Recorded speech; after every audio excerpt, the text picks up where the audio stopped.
Alrighty then. Let's play D&D. It is a cool and overcast morning as we watch a small ship sailing across the calm waters of the Lamnik. Upon it is a party sitting quietly together after spending the last 4 days traveling north. In the distance, you see the many cavernous entrances to the tunnels that wind their way to the hidden city of Duskfall Hollow. Nearby one of these caves, we see Chaudhry hanging his feet off a rocky outcropping, as he likely does every morning, awaiting the possible arrival of Yofun, the Black Doom. He stands as he sees your boat slowly cutting through the waters and waves in your direction. A few moments later, he points upwards to the southwest, where we can now see the massive form of the Black Dragon descending from high above the clouds, his strong wings batting the air with a hefty as he eventually comes in for a gentle landing on a perfectly carved out perch above where Chaudhry stands. You all take in this majestic sight, the impressive and imposing thing that is this magical beast very few in this world have ever encountered before. It's not hard to stare at such a sight. The camera slowly pans around the boat where we see all of the familiar faces of your party watching on as you approach Chaudhry and the dragon, all but one. Still sitting in the rear of the boat, we see Saru. Curious Tabaxi, always enamored with new and interesting things in this world, always wanting to encounter its strange creatures and inhabitants, usually so enthralled with the beauty of a scene such as this, especially one with a magical beast so curious as an actual living dragon. But Saru stares blankly in the other direction. We close in on his steely blue eyes as he looks off to the south, and the scene shifts to one of a humid jungle climate, thick with exotic plants and strange sounds. We see 3 figures cutting through the foliage, moving intentionally like they've done this before many times. But something about this time was different. They were teeming with excitement for exploration and for adventure. Shift this.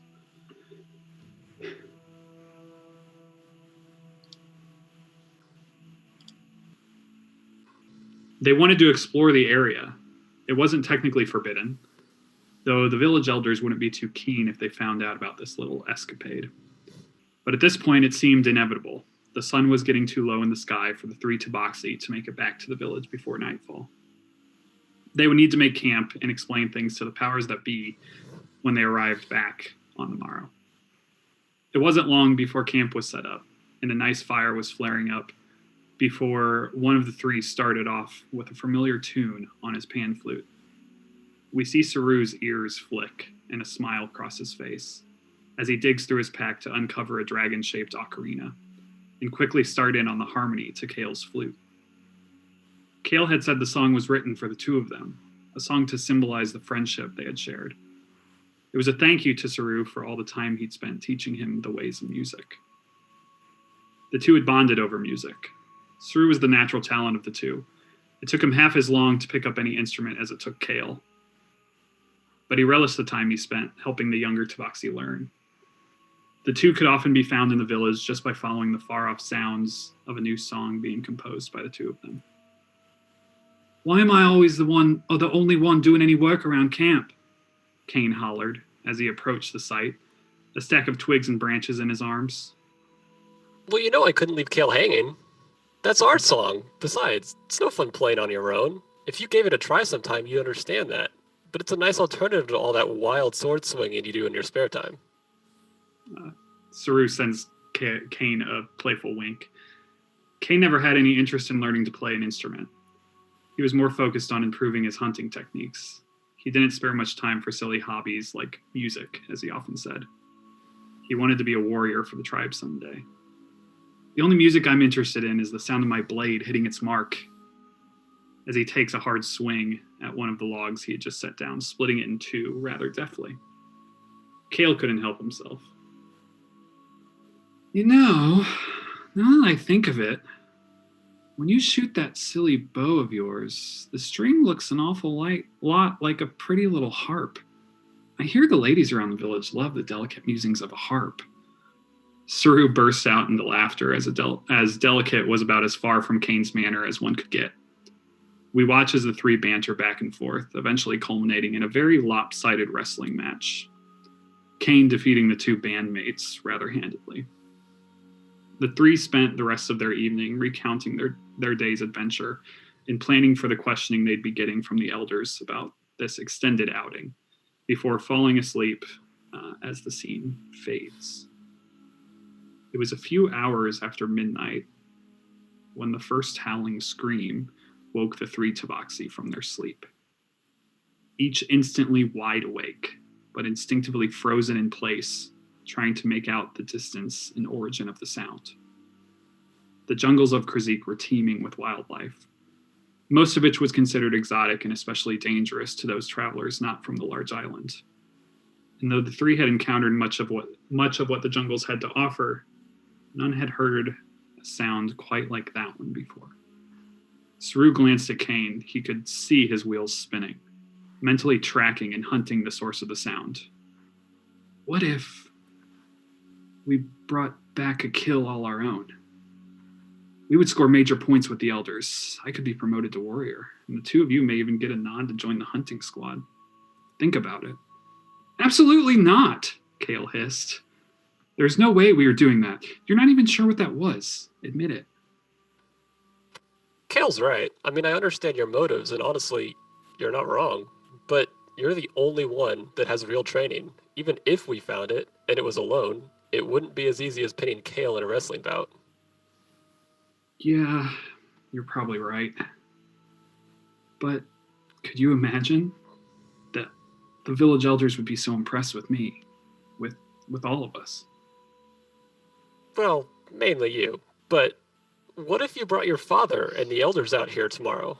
Maybe lead them where we heard the sounds. You could explain what we heard, lead them to the spot of this creature, and maybe that's your in. Nice spin, Saru.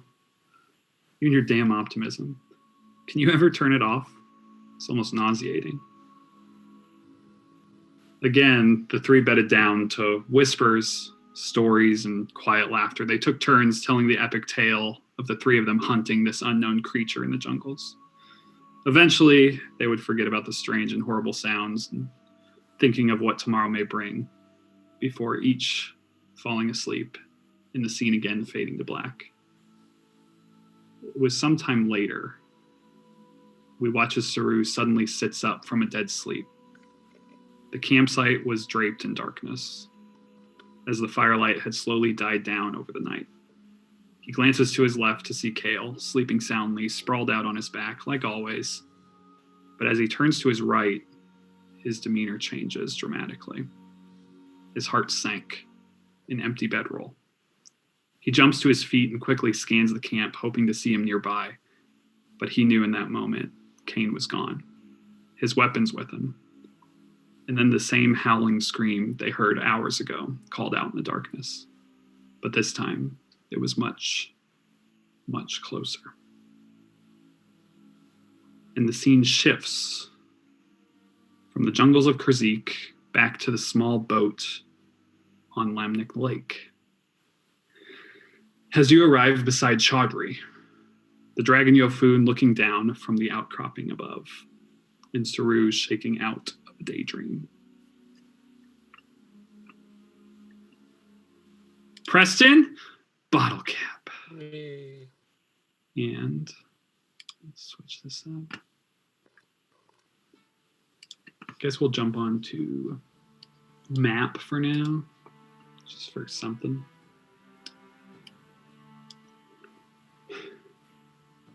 Chaudhry will speak up as you guys pull up close to him.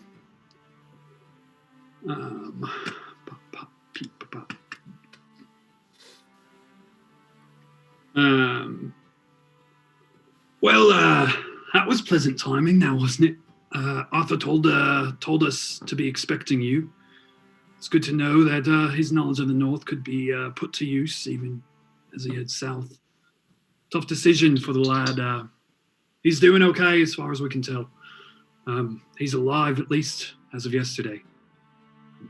He hasn't set out one today, but it's early yet. Here, figure you might want to chat with him yourself. And whoever's furthest up in the boat, Chaudhry pulls a small stone out and will hand it to the party. Clavius jumps over the person in front and takes it because he's like emotionally invested in Arthur big time now. Love it. I will put the second sending stone just for so we always know where it is. SS1. And speaking of sketchy things, just because the three of us were doing side deals, now we've got, Clavius just sending clandestine messages over to Arthur. I mean, it's pretty sus. They already were, so this is nothing new. As he hands it over to the outstretched hand of Clavius. So, you seem to have done a pretty right good job down south, I guess. Done in this so-called Lord of the Chaos Legion. Seems good news, I suppose. Can't say there isn't a bit of nerves about this large portion of them going south, but I guess at least we got eyes on them with Arthur down there.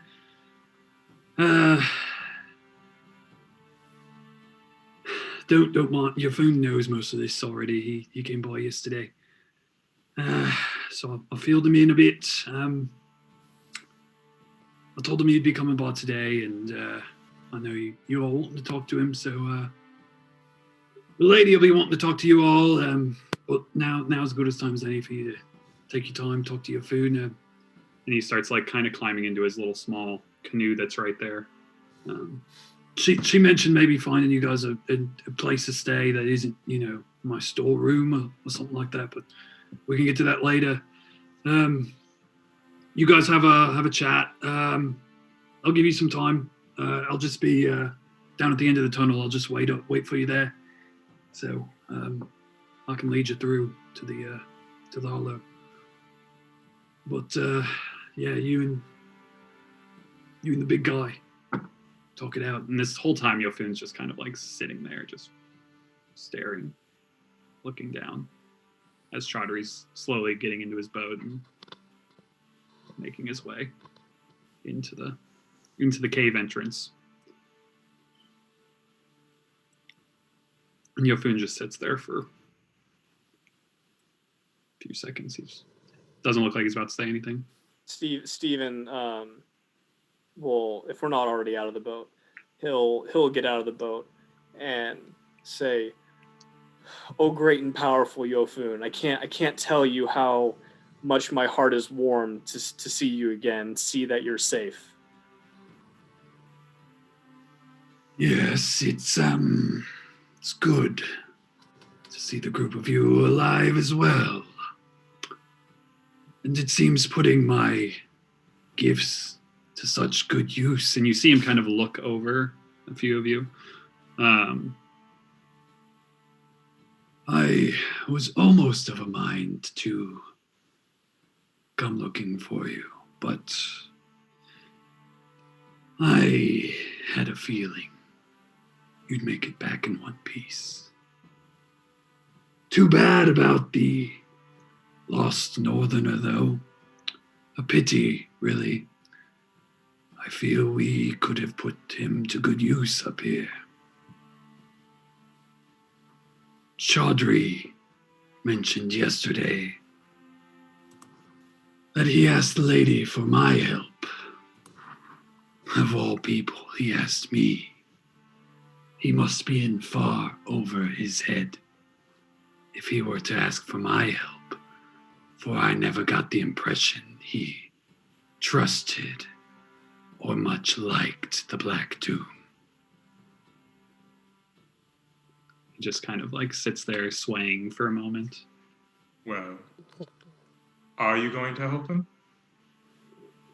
I don't see what the point would be of heading that way. I don't know where he is, other than his general location. It would take days just to get there.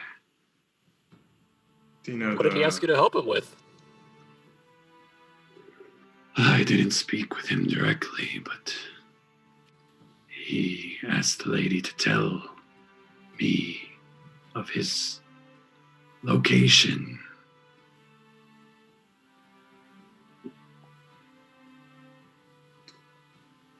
How come, what happened to you after the battle at Bray?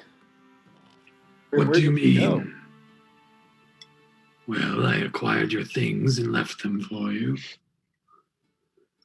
Then I had business to attend to of my own.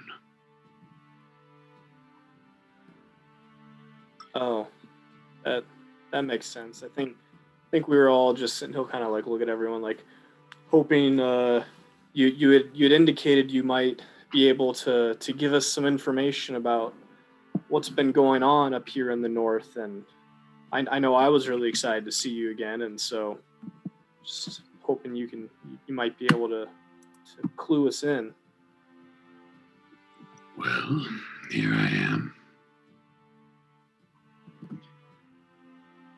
Is there any more information you can give us about Mountain Heart? Have you seen or been in contact? I know your gift was from Mountain Heart. But do you know any more than what the corpse knew? I've not been in the recent weeks in that direction. I have flown over it before and seen its devastation. It's home to countless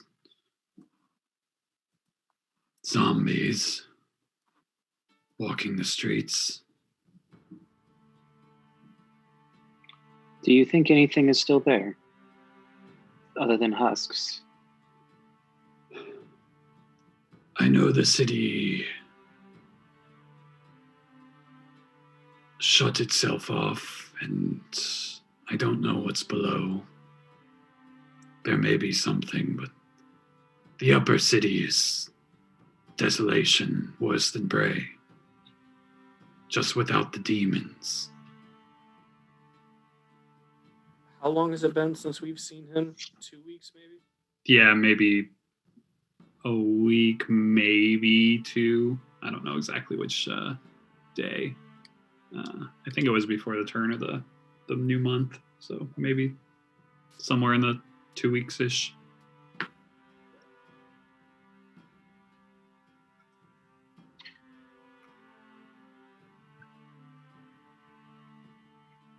Isabel will speak up in Draconic and ask Yofun, kind of nodding her head towards the obvious, how has it been progressing? He like moves his head down and looks back at his hind region where that festering wound is, and he glances at it. I had hoped it would leave with the demons, but it seems to only be getting worse. He says in Draconic.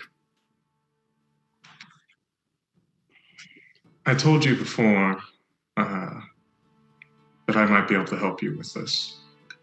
The offer still stands, if you're willing to accept it. And what must I do in return? Nothing is free. You go help my friend Arthur and his endeavors.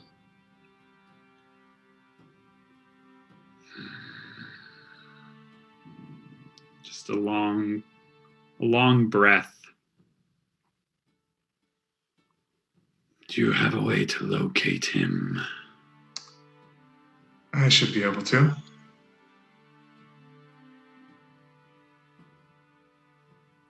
Let me think on it.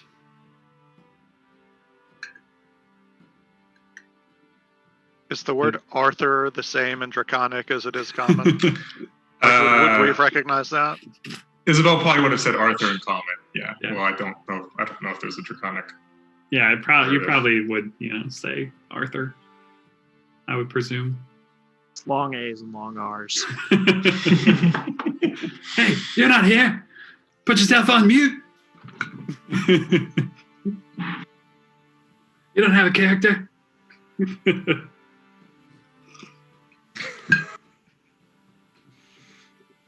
I asked him if he wanted to play Yofun. He said no.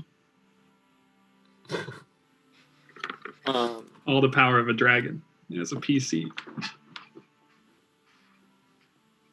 So speaking of your gifts, oh fearsome one,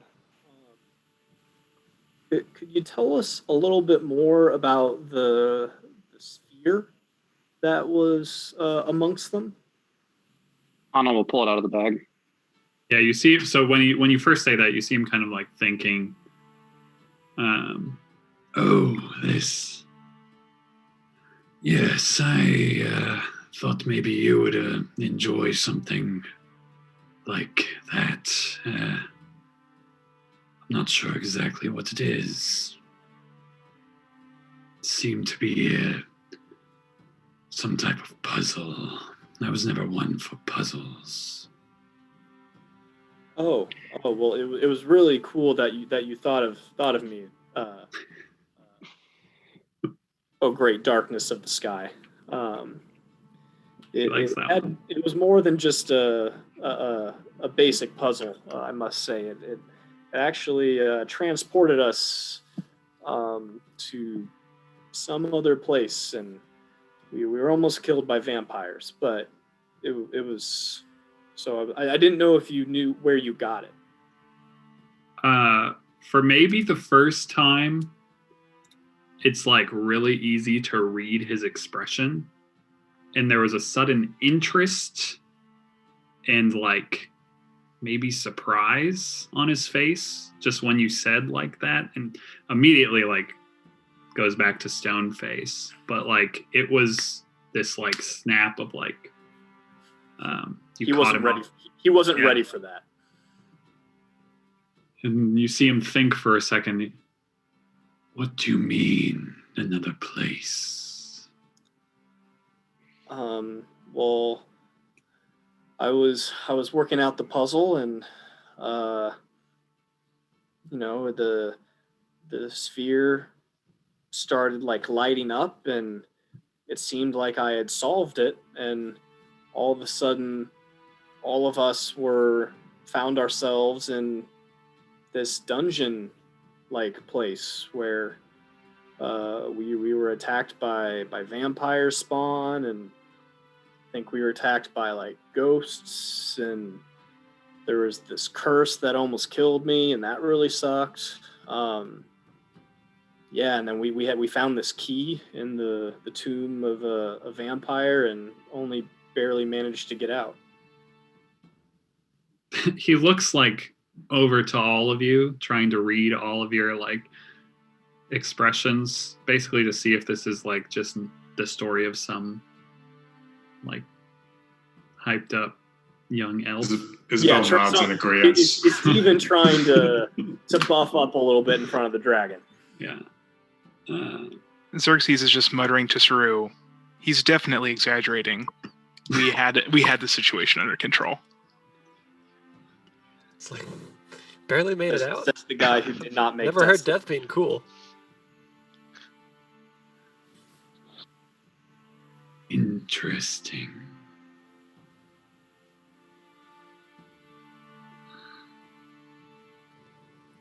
I found that in a tower to the south, near Paragus Lake. Well, on Paragus Lake, I should say.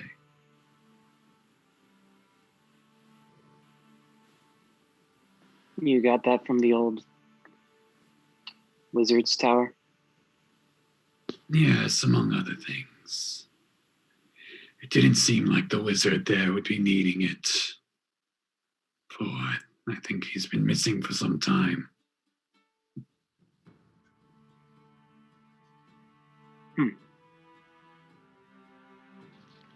There was a teleportation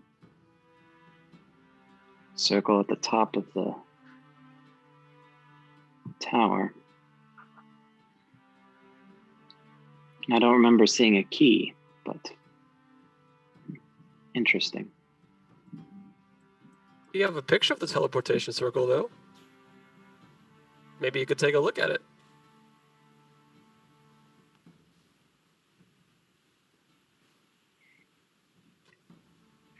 Anna has a Yeah. Polaroid camera around her neck. Yeah, I mean, I can pull out the. sketch drawing. Yeah, I can pull out the. And she, what she kind of intuited was that it was a teleportation circle, but didn't know much about it. I didn't know if there was more to be gleaned. But if Yofune's interested, she can show him. She can flip through her notebook and show him the drawing. Yeah, he'll look down at it, and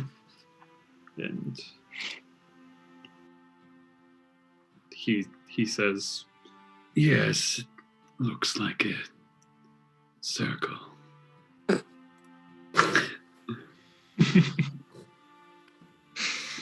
he means of teleportation, obviously. But Have you had any interaction with anyone from Greyforge?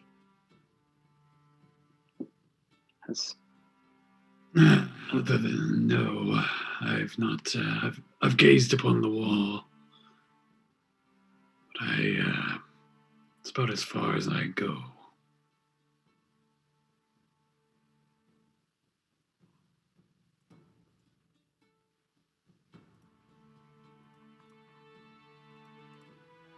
Tell us anything more about the Chaos Legion and Lord Volmer.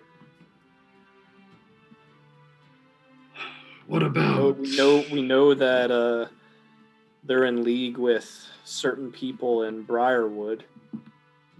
We don't know how that would have come about or what they're trying to do, except bring back what's his name, Demon Prince guy.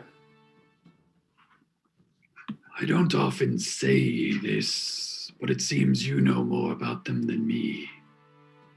I knew they were in the city of Bray, but you seem to have located and killed the one who owned the place.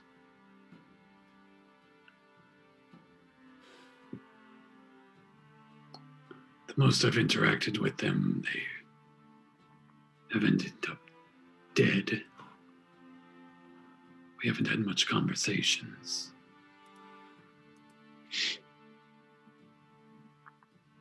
Can you tell us more about the burning? What about it?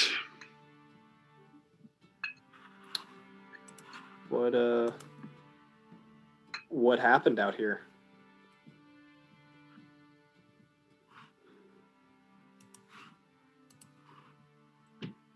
I don't know.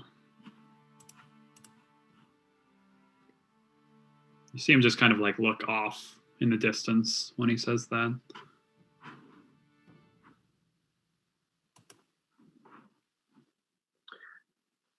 Do you, Yofun, fly as far south as Sintrell? Or what remains of it?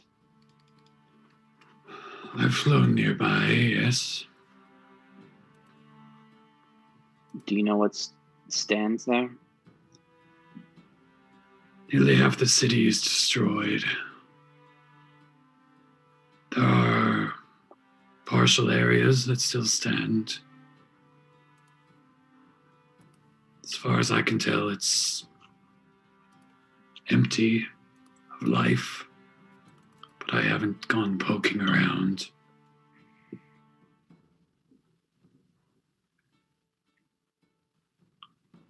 There's a large corpse nearby.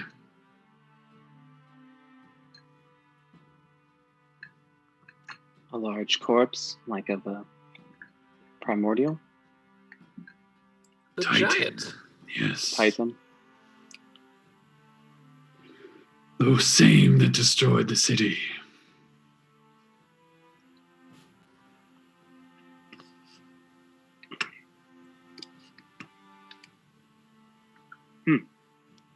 nearly a day north. Central. Interesting.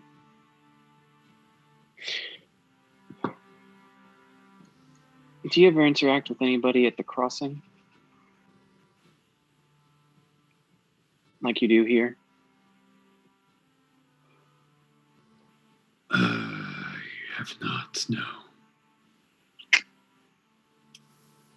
What makes Chaudhry so special? What makes the Hollow so special? What do you mean? That you would choose to visit them? It evolved our relationship. My preferred area is nearby, and they were willing to make an offer, trade for my protection. It's been worth my while thus far, so I've stayed. I don't know how much more protection they'll need at this point. So we'll see how long I hang around. But it's been interesting thus far. What could they offer you that you don't already have? Nothing that I don't already have, but just as you can always use more of those, And he looks down at your hammer. and more pouches full of gold, I can always use more things. More ants? Ants, yes. Ants are always useful.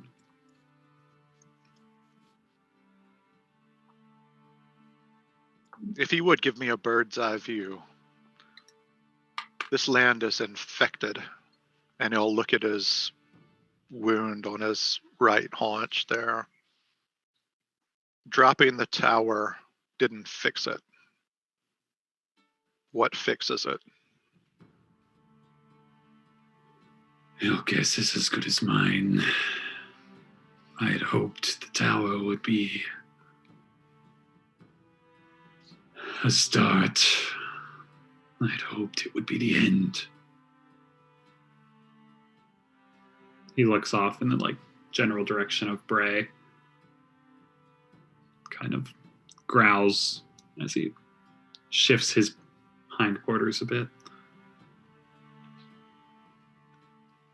He speaks in Draconic again, looks at Isabel.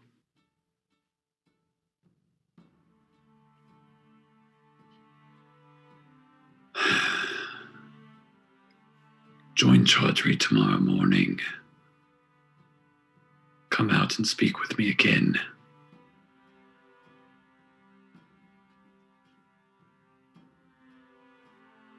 As you will, Yofun. Isabel does a slight bow. He slightly nods his head, looks to the rest of you. I will be back again tomorrow. If there's anything you need of me, join Chaudhry and Isabel.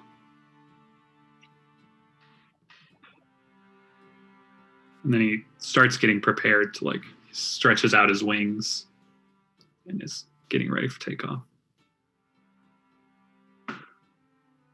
In lieu of Boar Seal, can Xerxes mark the Titan corpse on the map? In lieu of Boar Seal, yeah. Yeah. Yep, you can.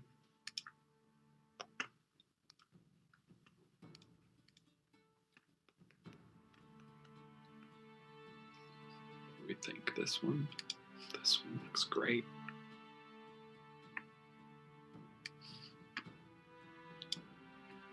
It's got a giant dead corpse token lying around. Yep. No, I wish. That'd be sweet. They don't have that in the Skyrim tokens. that I've uploaded to this fun game. Token Link. There we go. That one seems like a fun one, though.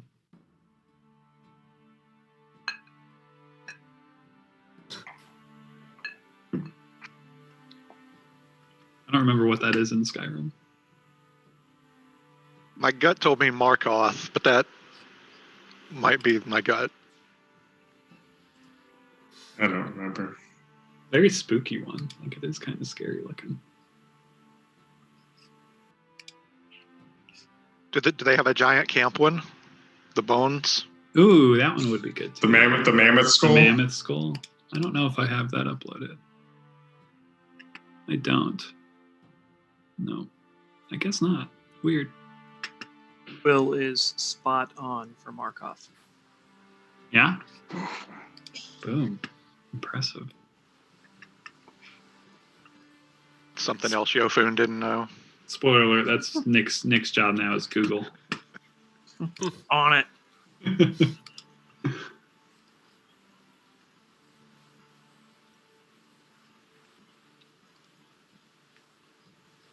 Yofun flies away.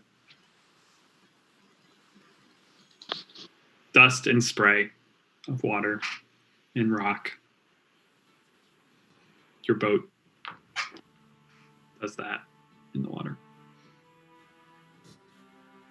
He certainly doesn't know everything. What was he doing when he was talking about Arthur?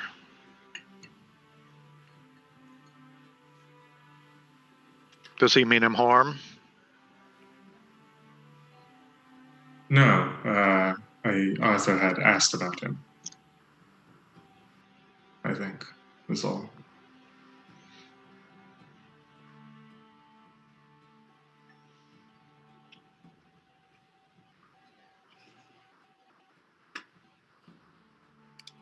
Do we head on inside? We should suppose go speak with the lady. Beautiful. You guys start heading in, and you see Chaudhry there, 100, 200 feet down the way, waiting for you in his little canoe, which he will end up jumping over into your portable boat and dragging the canoe along or whatever. As you guys head inside towards the hollow, I can put you on that map. Where is it? Oh, that is way down here.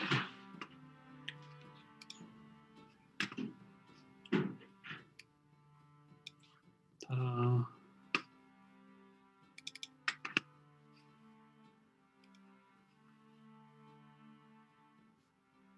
Chaudhry is mostly into small talk, unless you guys have anything specific of him as you're heading into the city.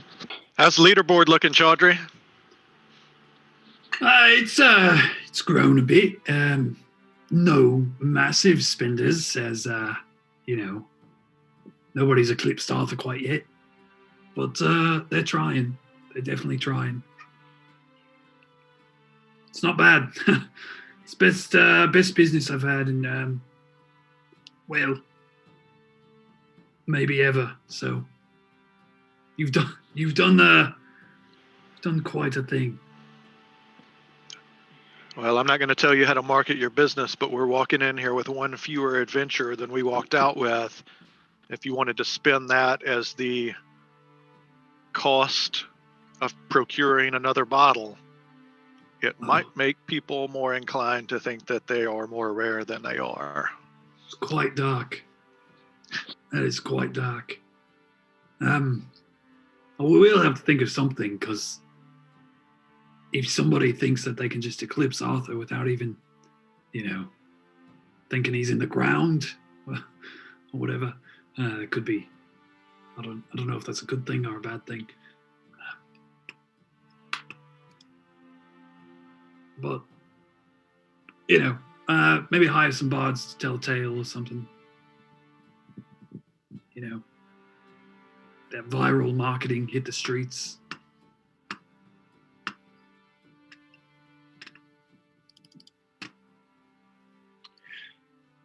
have the scouts come back in? Yes, they've shifted. They've shifted once at least, yeah. The ones that were away are back. A small group went out. But, Do you know? yeah. Do you know where I can find Colt Millbridge? Colt! Yes, I mean, I don't know where you can find him right now. He doesn't come to the Black Barrel much. He gets annoyed by some of the locals. But yeah, he's usually at Scales, hangs out there with the Ardvost. Anna will nod. Ardvost at least know his whereabouts. I don't know where he sleeps, to tell you the truth. He's a funny guy. It's nice. Mhm.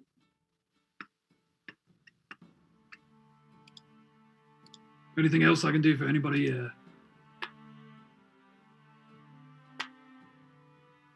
Anything anybody needs to, do?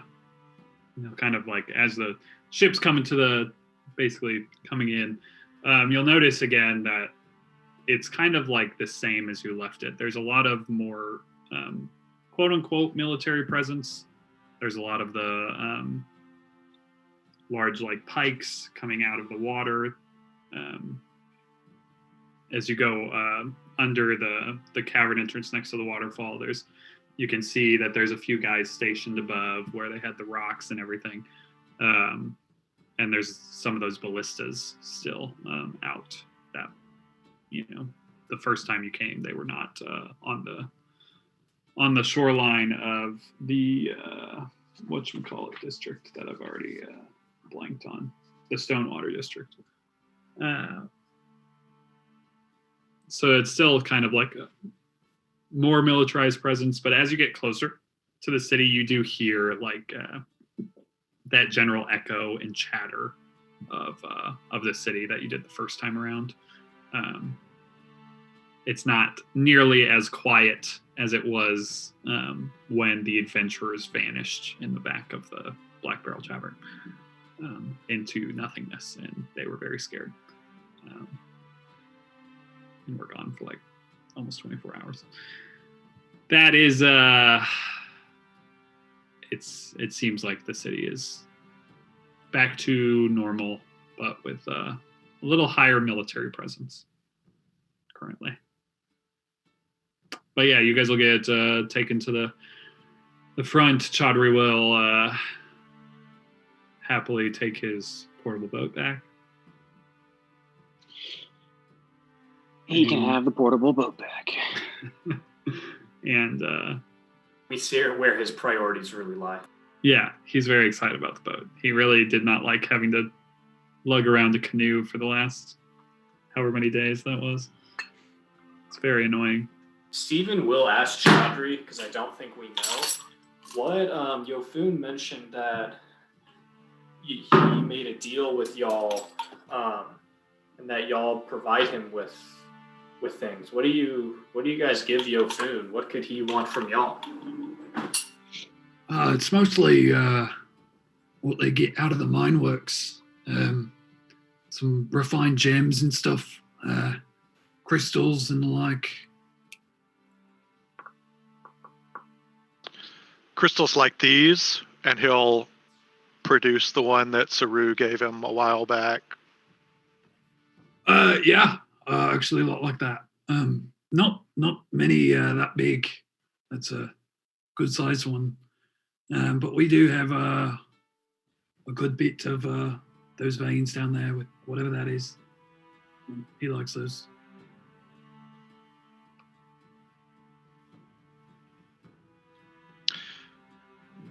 Calavius does not like that one bit.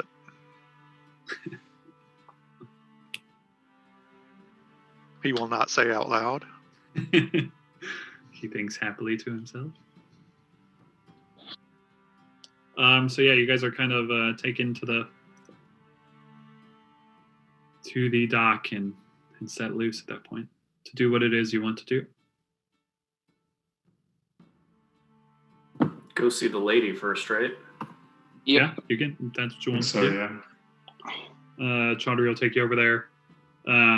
There is a presence outside of the candles, just kind of stationed out there, a few more than what had been before.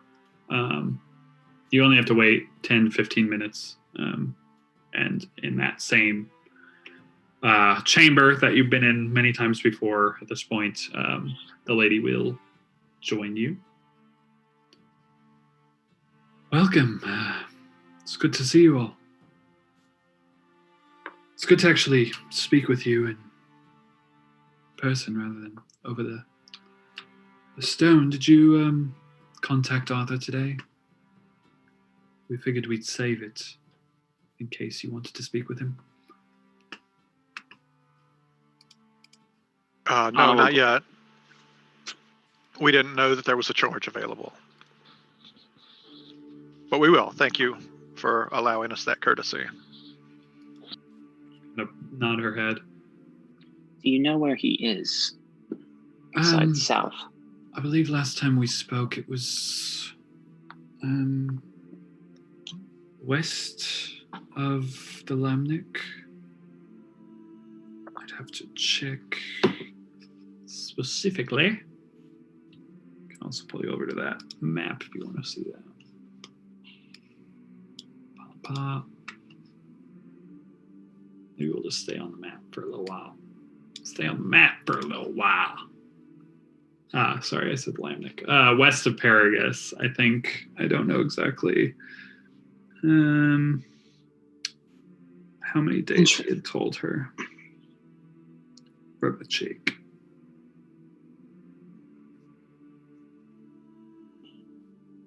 Interesting.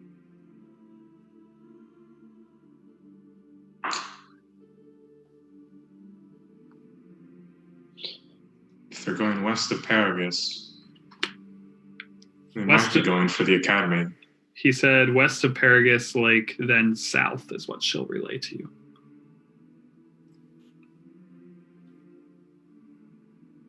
And he said he was gaining on the caravan. And that was, I think, 2 days ago. So sort of the Maybe. direct route to Port Phoenix. Yeah, it just depends on exactly where west and when south and all that. Those two turrets, those are the only openings to the wall. Yeah, those are the only like doors on the wall. The whole thing. Well, maybe if we can contact him today, we can get more information.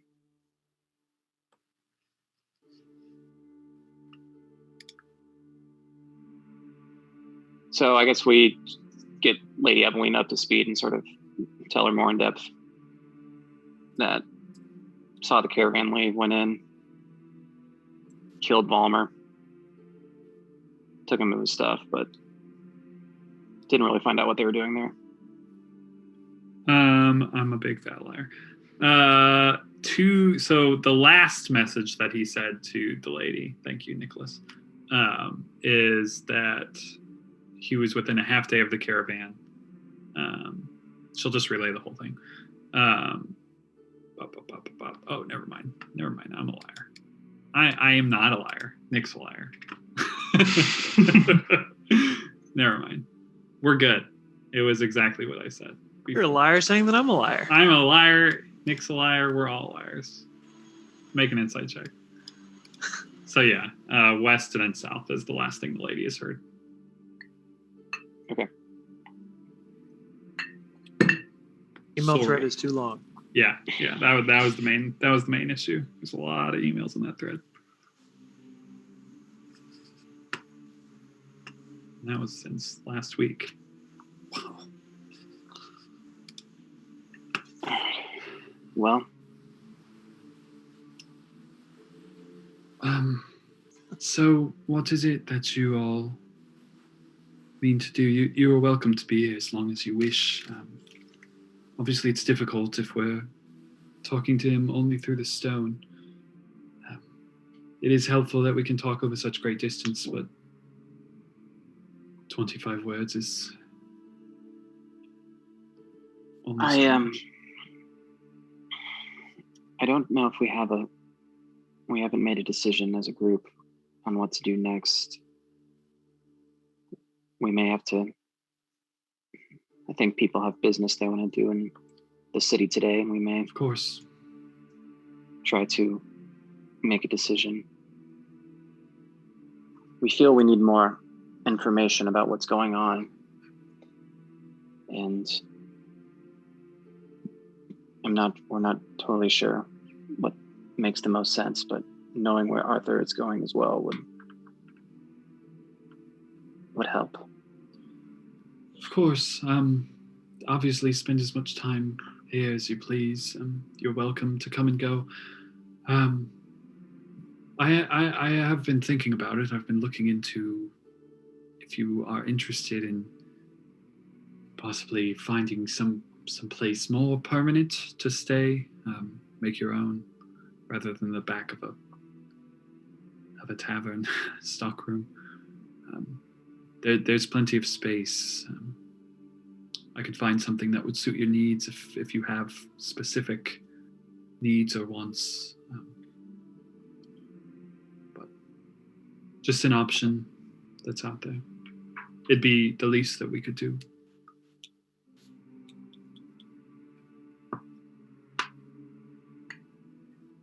Well, it would be nice to have a place to stay if you have the space. Let's just put a place with some rooms that's not the back of Chaudhry's.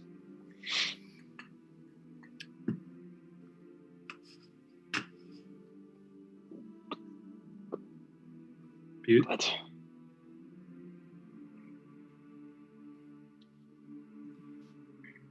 Well, why don't you take the day, do what you need to do in town. For now, just use Chaudhry's, but I'll get to work on it. And let's keep in contact. Let me know what's happening with Arthur if you can, and let me know what your plans are when you come to them. we will. Kind of stand up and walk you guys out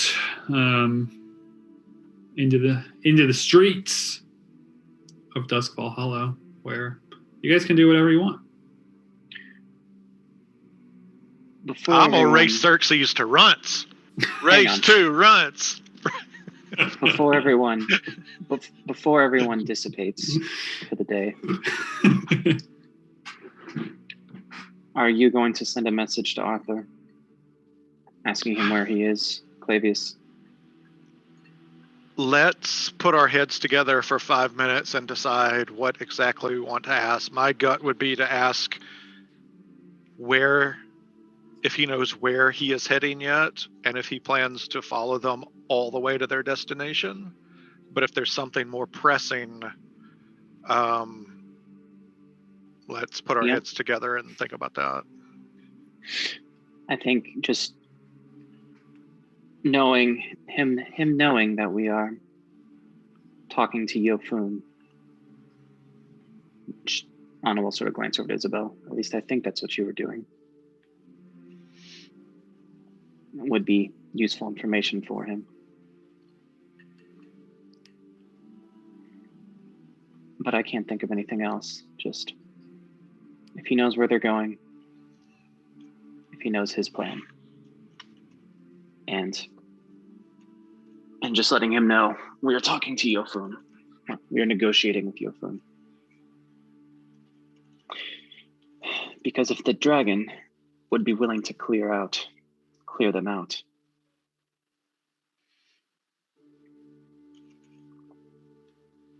I think we should let him do it. Seeing what he did to the demons at the tower, I think he could handle them.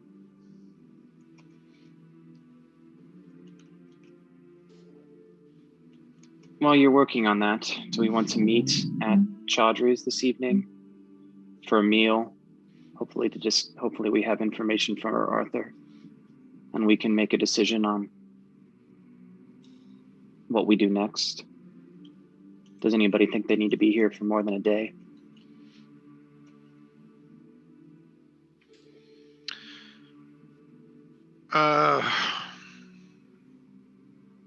I wouldn't say anything. I mean, the idea is if Rut needs to hammer something out that takes 2 days, I might, but I don't know yet, so I wouldn't say anything. Okay. Do you want this armor, Clavius, to take with you? Yeah, I mean, if anybody knows if these markings can come out, I would imagine it would be Xerxes and his sitcom buddy.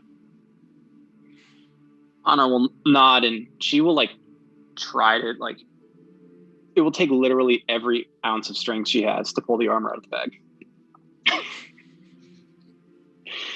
Strength dump stat. Yep. It will literally take she probably has to take 20 to do it. For Critical 80 fail. for She has for pulls 80 a hernia. for 80-pound armor. So put that. I just have it down as abyssal armor. I think it's probably in the items. But just so you know, it's 80 Oh pounds. yeah, it is in the items. Okay. Should be at least. I'm going to go to Scales. If anybody, but we have a tentative plan to meet up at Chaudhry's in the evening. Yeah, Chaudhry's. Yep.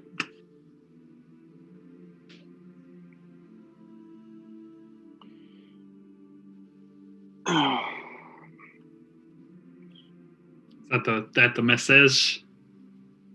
The author message? We got 4 more words we can use if anybody. I do not think we need, if Yofun knows of your quest and may help, I think we should say, do you know their destination? Will you keep following? For 4 more words? Will you keep following? Solid. Meta-wise, you could also omit the "do not be alarmed if you see him," considering Yofun has already promised to visit with Isabel tomorrow and would be a while. So if there was anything else you wanted to say, that's a message that can be delivered later, since Yofun hasn't even agreed to anything yet.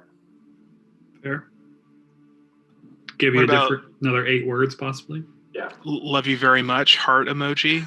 Heart emoji is good. Missing you, Clavius. Every emoji counts as 1 word. So. Winky face. Hashtag deserter. Got him. Got him. Cat emoji.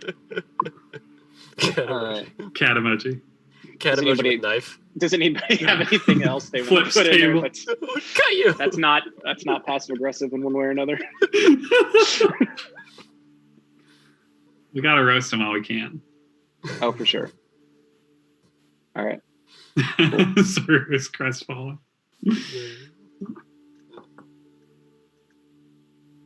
Why don't you just replace the "do not be alarmed if you see him" with the "where are you now? Do you know their destination? Will you keep following?" Yeah, I'm fine So- with that. And yeah. we can just send out another one tomorrow. Current Yeah, I location. mean- Where are they? Continue pursuit. Cool. All right, so what is it? Yofun knows of your quest and may help. Where are you now? Do you know their destination? Any revisions, or will you, any revisions? And Will will you you- keep following? Yep. Yeah. Beautiful.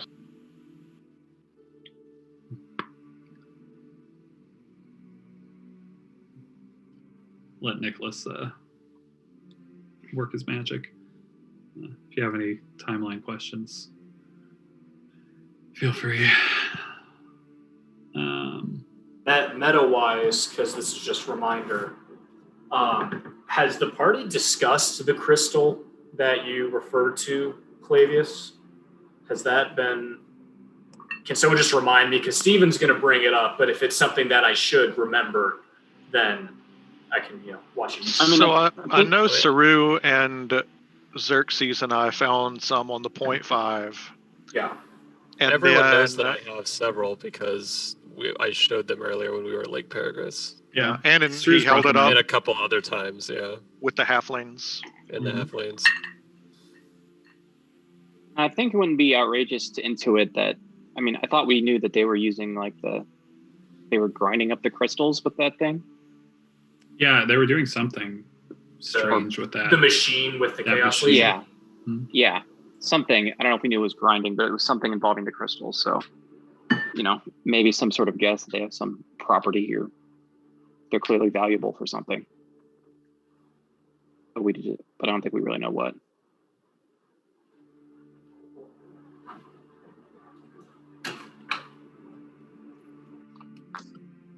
That's a solid. Yeah. Oh, Sums it up, I think. so do we want to? Do people want to take their shares of gold? Yes. A lot of gold. Anna would. Okay, Anna would argue Anna would want to split it, or Anna would want to keep Arthur's share in the bag because he was there, and would not want to split the gold 6 ways. Throw it in the lake. Saru and Arthur would say, "Who's Arthur?" He's dead. Just you wait. Sarah will obviously buy for Arthur's share, as she helped so much. We could make Arthur uncatchable on the leaderboard with his share. It's true. Yeah, Arthur just take buys a lot of whiskey. Take Arthur's share and gives it to Chaudhry. Here you go. The Black Barrel is turned into the bank. Yeah, Yeah. Clavius would back Anna on that because he very much sees this as a see you later and not a never see you again type of thing.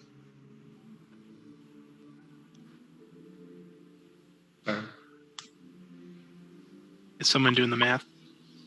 Yeah, if we split it 7 ways, everyone gets 2,487 gold pieces. Whoa! And that's just from The hell. the chest. We still have like a diamond. We still have a couple diamonds, some platinum pieces, and gold. But I don't know if 313 other gold pieces. I guess we could just split all the gold. But I assume we can't exchange the platinum and the diamond here for some reason.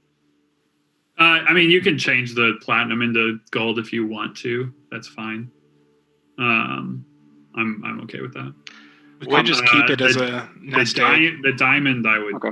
I would not exchange unless you can go to a jeweler or something for that if you want to exchange it, because those types of places will buy that type of stuff. Yeah, I agree with Nate. We need a nest egg. Okay, well we'll keep the 313 and the platinum pieces. So everyone gets. We'll just keep that in there. So from the chest, everyone gets 2,487 gold pieces.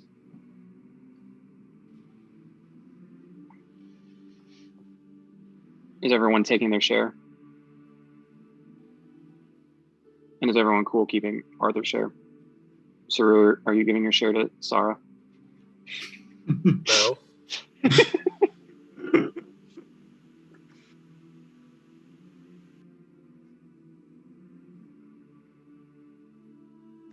Okay, so I assume you guys took your share. And I'm gonna keep Arthur's in the bag. And what was the number again? 2,487. Yep.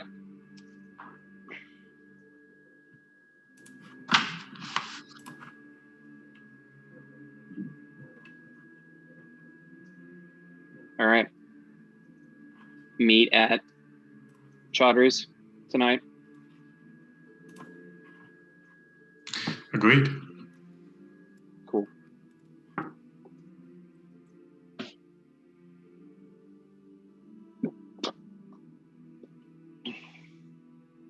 Dope.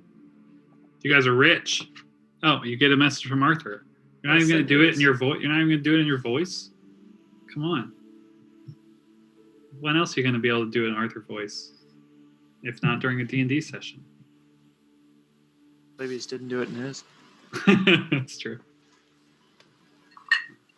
I'm just looking for a reason to go to break, and have all our listeners like excited for a mini cliffhanger. A Cliffy?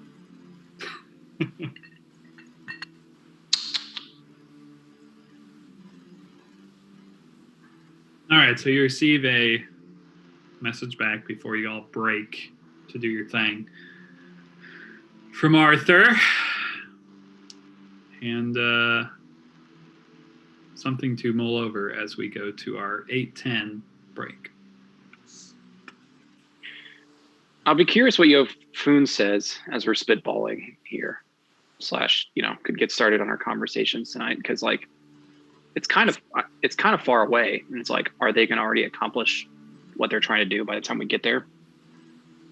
However, the fact that they're going to Kestrel and they had those Kestrel notebooks in there that we found makes me twitchy. Well, it says they're northeast of Kestrel, but it doesn't. He doesn't say they're going there. It's the only thing around there, though, that we know of. Yeah. That'd be a weird way to go to the wall. And like 50 people aren't going to take on the wall, And like, what if they left?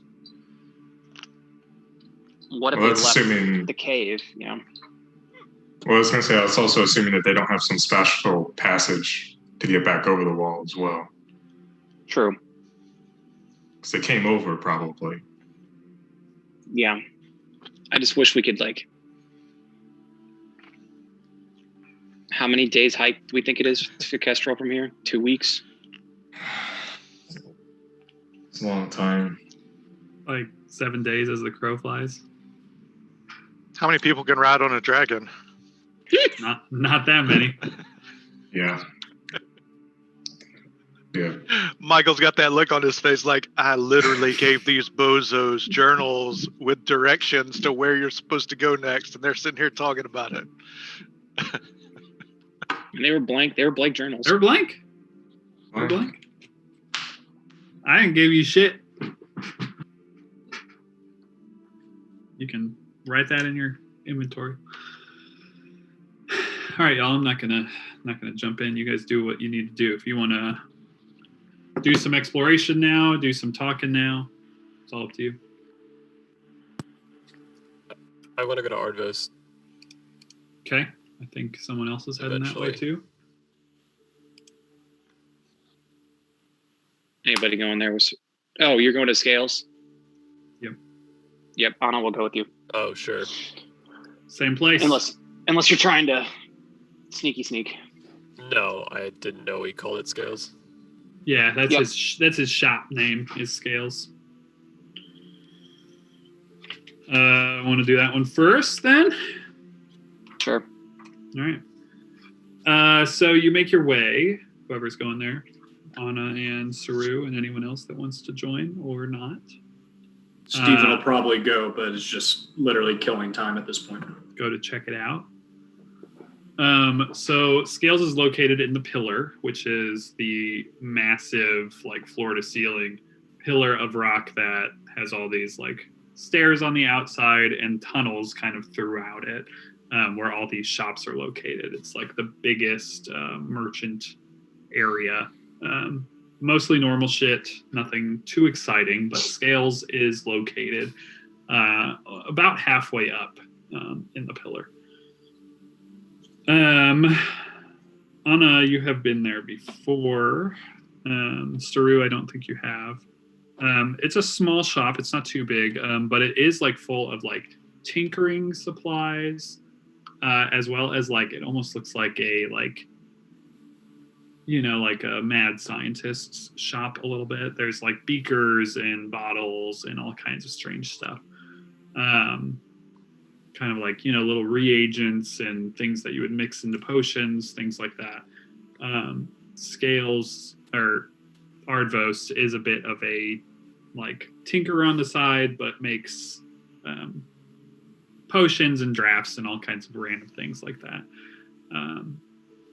But as you walk in, he is in there, as well as there is a halfling that looks like this.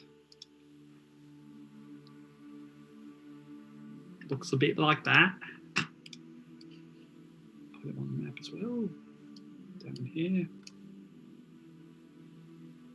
And they were just kind of talking, and then as you guys walk in, Ardvost looks over and, welcome to Scales. Yes, come on in. You're the newcomers. I remember you. Made fun of my game at the festival. We didn't make fun of it. Sure, that's true. Just your friends. There's no hard feelings. How's it going? Adventuring or whatever it is that you're up to these days. As well, I was told that well, you were the one who told me about Colt, I presume.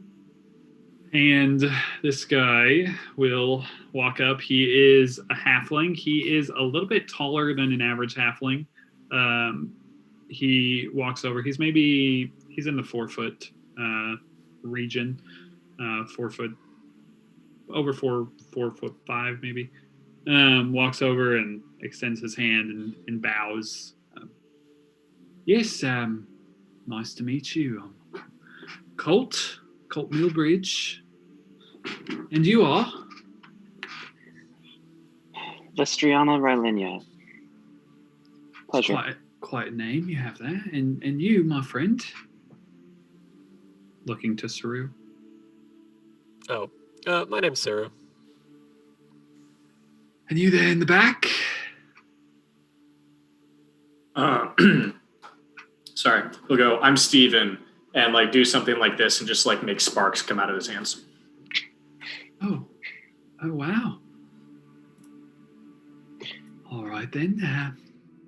You were looking for me, apparently. Yes, Ardvost told me you were an expert in tattoos. And he kind of like looks over at Ardvost. Yes, I guess I am. Can you take a look at one for me? Sure, always excited to see some new ink that I haven't seen in a while. That's exciting. Haven't seen new stuff in some time. So Anna will shed her cloak, and you'll be able to see like her left arm, and like the underside of her left arm is where like she has her like Rylinia tattoo and all her scars, and then basically from her elbow to her shoulder is like these interlocking, like they look like metal chains that weave up and all down her arm. And as she's like showing it off to Colt, my mentor gave me this. He told me, well, he didn't tell me too much about it, but what he did tell me is he'd call it my lucky tattoo. Told me it would come in need in that when I needed it. But he also said that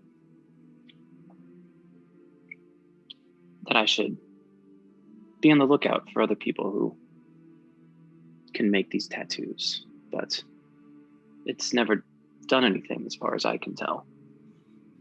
He like immediately like grabs onto your arm, is like rubbing his hand over and like there's almost this like a little bit of like grit to the tattoo. Like it has more like, it's not like, full on sandpaper, but it does have more like grit to it than a normal skin would. And he's like, yeah, this is actually quite good. Where'd you get this? I want to know what Ardvost told you about me, or if anything, but I'm a blood hunter. So I do a lot of body alteration. He like looks at your arm that is so heavily scarred. a lot of them pretty fresh, and he's like, yeah, I'll keep that away from this tattoo. My mentor said this was part of being a blood hunter, but I don't know much besides that. All right. Well, be honest. I don't know much about blood hunters, but I know a lot about tattoos, and yeah, that one there. And he's like pointing to that, the bands of like interlocking chain. If I had to guess, well, I don't know what your mentor called it, but we'd call that a barrier. Barrier tattoo. You said it's never done anything for you. You mind if I take like a closer look at it? Of course. And he like brings you over to like a small table that he has, and he pulls like a lantern over, illuminate the area, and he starts like really going over it with like a fine-tooth comb. And is there anything Saru or Steven want to do while like Colt is doing this kind of investigation over Anna's tattoo? Steven's just probably like browsing around. He's keeping his eye out, like if there's like some wood carving stuff that seems maybe it's in a tinkerer's shop, but if not, he doesn't really. He's window shopping. Yeah, roll an investigation check, Steven. My character sheet open. Yeah, we're gonna get a couple rolls tonight at least. It's got to be a couple rolls at least, or we're not playing D&D. There you go. 3. 10 is solid. You walk around and there are some like chisels and stuff. Nothing that looks that interesting to you as far as like, well, I have a lot of that. These don't look that nice, particularly. You do see kind of like a set of tools that you've actually seen Xerxes use, and they actually look pretty nice. They're like kind of fancy. Fancier than Xerxes look. They have like kind of gold and silver. They're like very showy. You're not sure if Xerxes would necessarily like them by the look of them. Like they don't look well used, but they do look very like nice. And then like I think what really catches Steven's eye is kind of near Ardvos where he is, like kind of behind him is a shelf with some like very like decorative looking vials that are like glowing and dancing liquids inside that are just kind of like, they look like potions of some sort. You see one immediately and you're like, I've seen that one before, and it's obviously a healing potion, but there are a couple others that just like are over there dancing. They're almost like lava lamps. That it's probably the most interesting thing that you see in the shop. What's all that stuff behind you there, Argos? Oh, these are the potions. I make these. Actually, haven't been making them for that much time. But since I knew you all were around, I thought maybe you'd be interested. Actually, the lady asked me to make some for you. I think you used some of mine probably on your trip. So I thought maybe I'll make a couple more. See if you're interested in purchasing. Not that great at it, but I have some fun. I don't know why I'm Chaudhry, but that's my voice now. So what do they do? There's a lot of different ones. Points to one. This one will help you actually lift off the ground for a short time, but.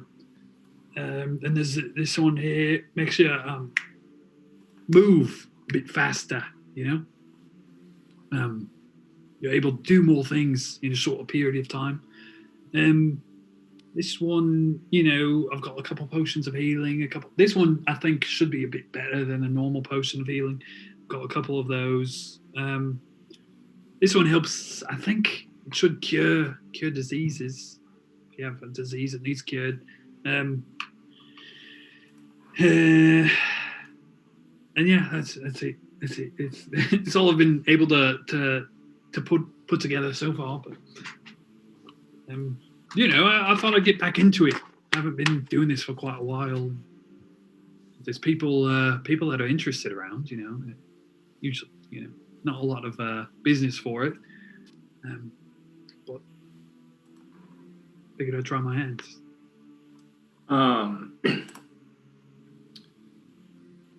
How much for the potion of flying?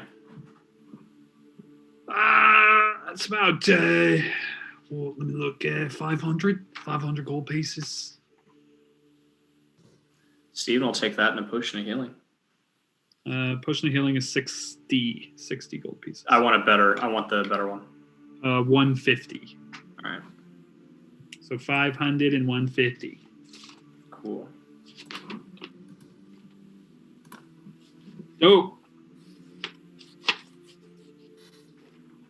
Oh, wow. Huh? Do you think I should keep working on stuff like this? You'd be interested if you guys would keep coming back? It costs a lot to make some of this stuff, so I just... If there's going to be, possible business for it, then I might keep working on it. I don't know. Potion, being able to fly is always really useful.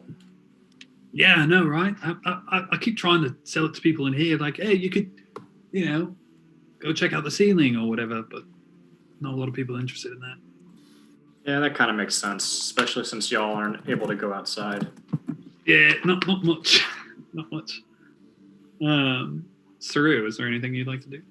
Yep, I'll haul over to Colt and tell him that I've got a mark that he might want to look at before he puts all his stuff away. And then I'll turn to Ardvos and I'll ask him about his ship that he had talked to us about earlier.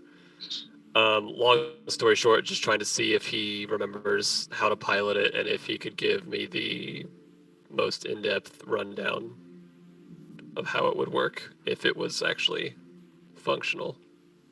Yeah, so he starts kind of like laughing at that, and Colt does too. Ardvos is like, no, I can give you a rundown of the ship, but I was never, I wasn't a pilot.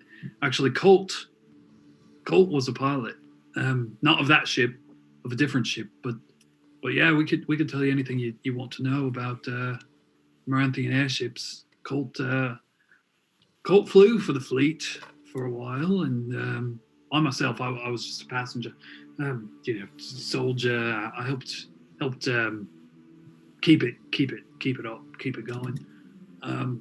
Well, yeah, that ship there was, I believe that was a Haley. The VCA-6 is the what we called it, VCA-6 Healy. It basically a sailing vessel, sailed on the wind. Kind of a hybrid between your cargo ship meets battleship. Had some weaponry on it. Colt actually piloted a cargo ship. Just straight up cargo. Isn't that right, Colt? And Colt just kind of flips him off. Not super psyched on the fact that he does that. But yeah, what all you need to know? You guys actually thinking of going there? Well, yeah, me and Xerxes have talked about it. We definitely want to. We'll definitely get it up and running. And we obviously, if we get it up and running, we want to be able to make, good use of it. Yeah, well, if you're going to do that, we would be very interested. Right? Isn't that right, Colt? And Colt's like, yeah, very interested in helping out however we can. Ardvos has told me all about it. I haven't actually seen the ship. None of my scouts have headed up that way, that far. Well, I'll definitely keep you in mind if we go that direction. I'm sure I could fly it. I've never flown one of them, but I have done the cargo ships, which is probably harder to fly, honestly. Well, between you and Xerxes, I bet you guys could probably figure it out. But yeah, we don't even know what condition it's in, so that's kind of step one. Yeah. But then obviously, if we go that way, I'll make sure that we bring you along if you're willing to go, because Eugene is going to have a good idea of what it might need if it's. Yeah, I'd definitely be pro heading up that way if you're heading. My voice was Yeah. going to be totally different than this. That's what I planned, but here we are. It's like a lighter Chaudhry. Your voice is quite deep for a halfling. You can give yourself a break. They all only see the same like couple hundred people, so it's natural. Yeah, that it's true. their Everybody voice has is the felt. same voice, so it's fine. No, yeah, my voice is deep because I'm from Moranth and I'm not full halfling, half halfling. So you know, that's how it goes. It's like saying someone's a jumbo shrimp. How are you a half halfling? Will, Rhetorical. You don't have to answer that. all right. Well, Just making fun. mother was a halfling. My father was a human. That's how. Or a giant. He just looks like a human. Curious and okay. But yeah, anyway, back to the ship. Yeah, we'll, our plan is definitely go up there sometime. I'm not exactly sure if that's our next stop or not, but when we figure it out, we'll make sure that or that I at least let you know, and if you're available, you can definitely tag along. Yeah. Well, I'll be around mostly. You know, sometimes. You know, out with the scouts, but I should be here for the next few weeks. I'm not scheduled to head out, so yeah. If you're going out anytime soon, please let me know. It'd be great. Of course. Anna, so it seems this is in pretty good condition. This tattoo. It's not generally cheap to do something like this, but it's in good shape. I think all you need to do actually is focus on it for a while, kind of like become one with it. Does that make sense? Kind of attune to it. But I mean, I don't see any lines that are out of place as far as I can tell. Obviously, I'd be happy to do any work on it, because there aren't a lot of people here in the Hollow that getting tattooed. But I don't think it needs much. I don't think I could touch it up, but honestly, I wouldn't even recommend as much.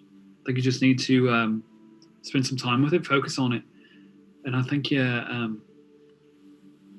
think you'll be pretty happy with the results. You probably won't need to be, you know. I wonder why he never. You know, the thing is, it's just maybe he didn't know all that it did. I don't know. It looks good. It looks good on my end.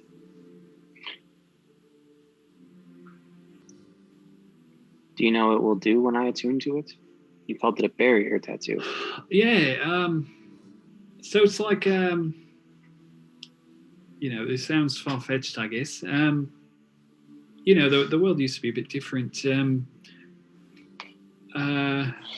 Yeah, just kind of like it's like armor for you, almost. Kind of, you probably won't need to wear armor. You can wear you're already wearing it. It's going to like magically kind of help in that situation if you're getting hit with something. Yeah, almost like the old wizards used to do. You're like what they call it, mage armor, whatever. Huh.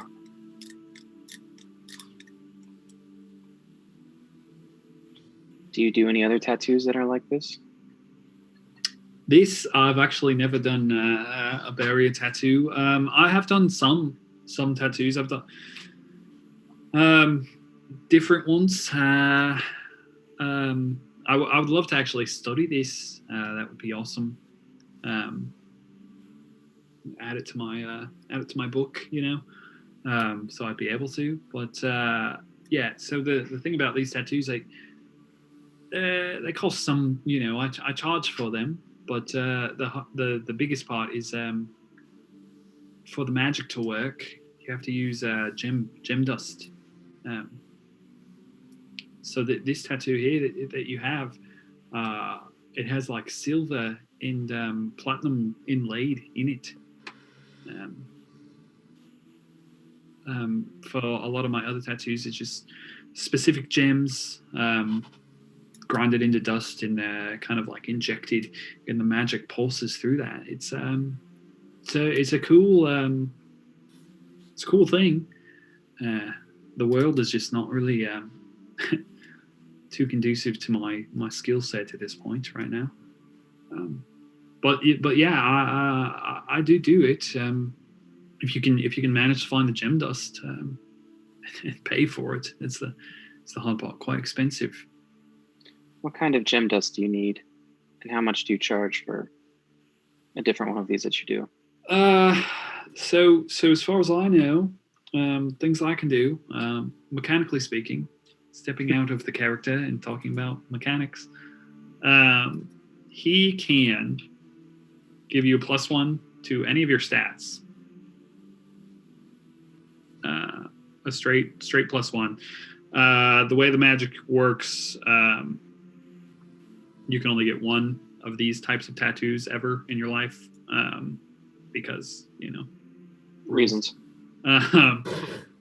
They take up like a large area, and then it's just like the magic courses through them a certain way.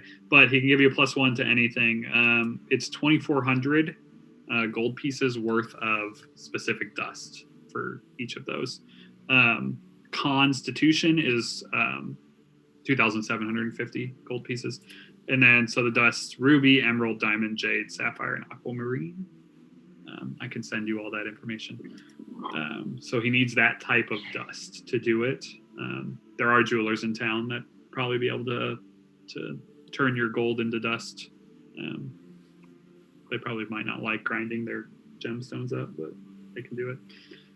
He can also do it. He has a nice mortar and pestle or something.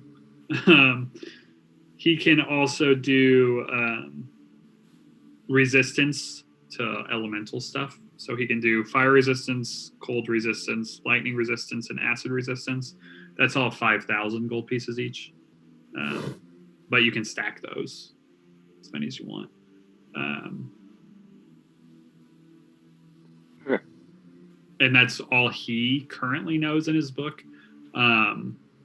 But he's very interested in learning about your barrier tattoo and adding that to his book, so he'd be able to do that. And he, like over conversation, kind of lets you know, like some of his other friends that aren't here, that he knew from Moranth, where he is from. He is from Port Oran, Moranth. That would probably come out through conversation. From the Glass Spire, which who knows if it's there or not, basically is what he gets at. But like he had some friends that were really into this, and he kind of learned from them. So like there are other tattoos out there in the world, but you have to find artists that know how to do them. And the 2,700, is that just the gem? Price of the gem? So that all includes his price. Okay. So it's Cool. 2,750 and then 2,400 for the rest of them, and that just gets you a +1 to any stat, depending on the dust. How long does the tattoo take? Like 6 hours. He can do it in a day. Okay. He can do like one in a day. Anna will let him study her arm for as long as he needs to. Dope. Well, he will do that for a while. And after he's done, he's happy to take a look at what Sru's got.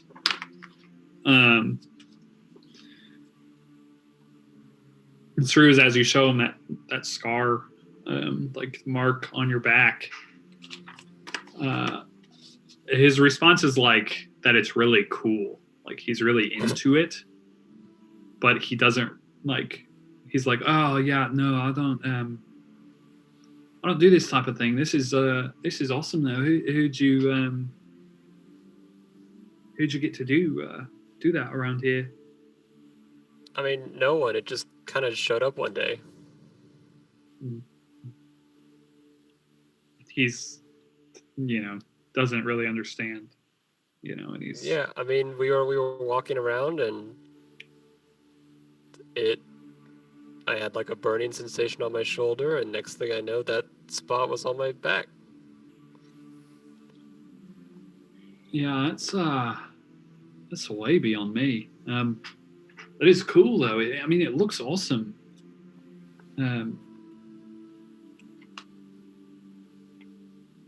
But yeah, I'm sorry. I don't know anything about that. No, that's all right. It's worth a try. Advos, do you have a potion of heroism? I don't, but I can make one. I did make one. Did you like it? Yes. Oh, that is really wonderful news. No, I can make one. It'll take maybe I don't know. You could probably pick it up. I don't know, midday tomorrow. If you really need it quick, I can probably rush it, have it ready tomorrow morning. But yeah, I could do that. If you're looking for that. If you could, I think we may leave in the morning. Let's If you could have it see. ready. Yeah, so normally I charge like 180 for that. If you want it in the morning, about 200. Could you do that? I'll have to work late into the night. Anna will nod and Beautiful. give him. All right, great. Colt, you want to help me with this? Let's get the. I want to get this ready in the morning. You just want one? I could batch this. How many is in a batch? Any up to 4 probably I can manage.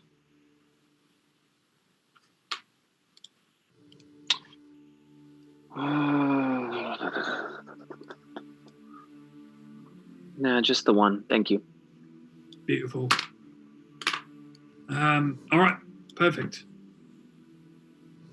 Yeah, just come by in the morning. I'll have it ready. Anything else from anybody here? Nope. Beautiful. And yeah, Colt will kind of like tell you as you're leaving, like, hey, if you know anybody that wants any tattoos or anything like that, send them my way. Happy to do what I can, help you out. I know some jewelers in town that probably be able to scrounge up that dust. I may hit you. I may find you tomorrow if we decide to stay longer, but we'll see. Sounds good. I'll be here. You know where I am. Yep. Beautiful. What's everybody else doing? Anna's gonna go to Attune to like take off her armor and go to Chaudhry's place and hide in the back in Attune. Beautiful. And we'll be there until we meet. Until we meet again. Awesome. Anna, what you find just after you attune is you do attune to the tattoo, which is a barrier tattoo. It is uncommon, which is 12 plus your dex mod for your armor.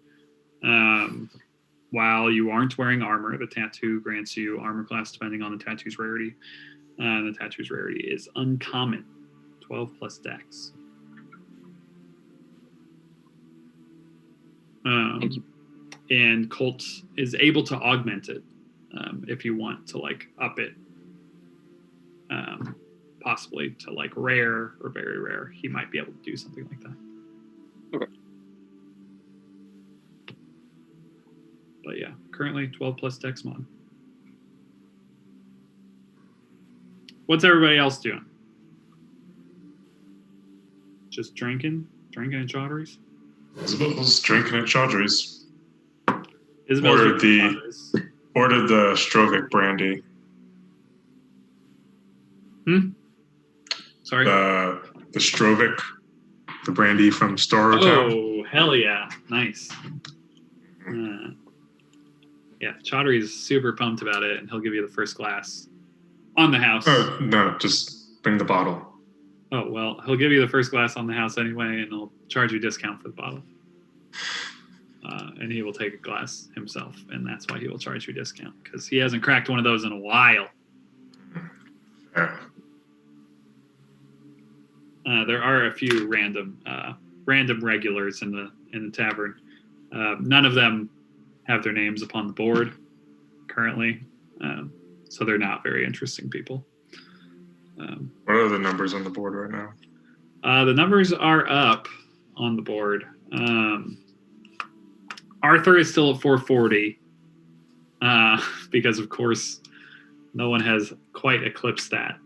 But shockingly enough, Tully Fernblossom has eclipsed 200 and is at 212, which is the next closest. And then you have 130 is the next. Crag, Stonefist,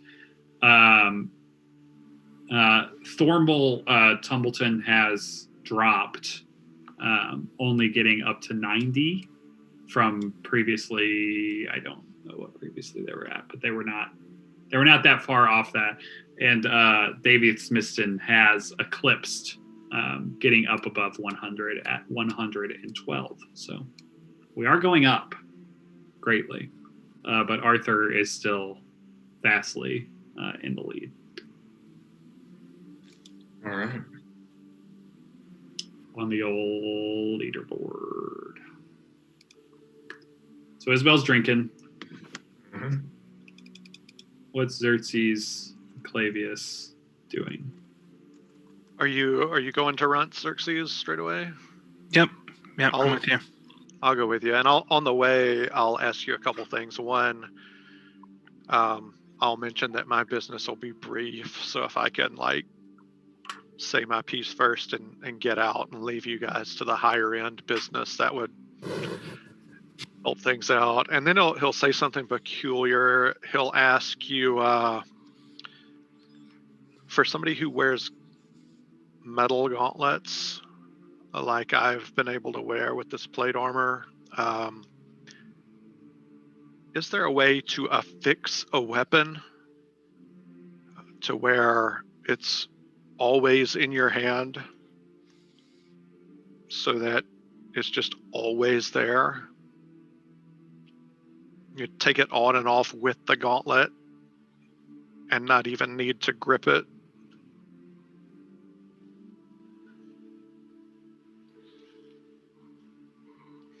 I believe such a thing is possible, but obviously the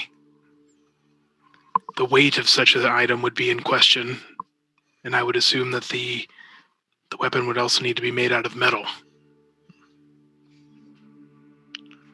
All right, put that on the far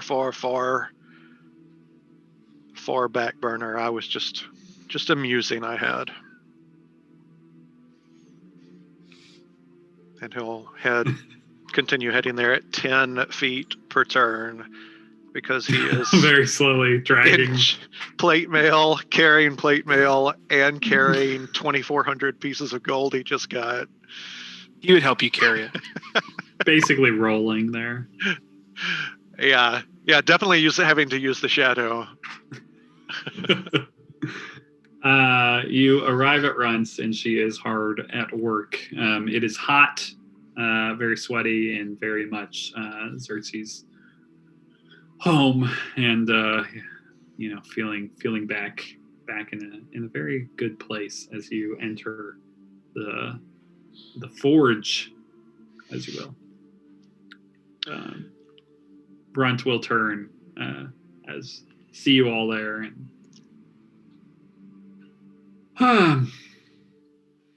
greetings. I didn't know you'd be back so soon. Welcome. Thank you. I'll let you two master tinkerers get down to business, but I thought first I could place an order, if you're accepting them. Yes, always accepting them. What We are we thinking? We spoke last time about for lack of a more colorful term, +1 shield. Classic, yeah. And what was the price you quoted on that? That's a good question. I'll have to dig into my emails. I mean, I know. I just was wondering if I could get a better price. What was the quote? 3,000. Yeah, I mean, it takes a good bit of work. It's probably the best I can do. You guys didn't happen to bring any, ore back to Old Runts place? To tell you the truth, I'm a little. I'm not as knowledgeable as Xerxes. What would ore look like? Do Do you have one here I can look at, or some? Yeah, and she points, and there's like this area of the shop that is like, there's big, like, unrefined chunks of rock, as well as like refined like bars of like, you can see there's some silver bars over there that she probably uses to plate things with silver, and then there's some like larger, just massive hunks of shit. And so as Clavius is like kind of looking over there, and like he maybe moves a few things out of the way, you see him like looking at some of that stuff in that corner. And yeah, there's some oil over there. Xerxes will, I'm sure, have a keener eye than me for it. And there's no wiggle room on the price if I were to pay 100% in cash up front. I can knock 200 gold pieces off if you want to pay all now. It's going to take 4 days probably to get something like that done. Well, let's hope I make it back alive then. Sold. All right. And he will take 2,800. 2567 off of his person, and the remainder out of the sack, which I will do. Beautiful. That's 233 out of the sack.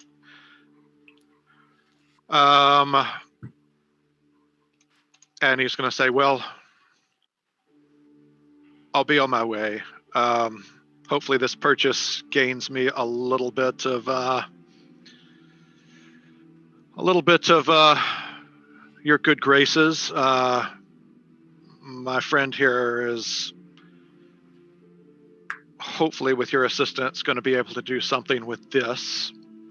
And he'll put the plate mail down.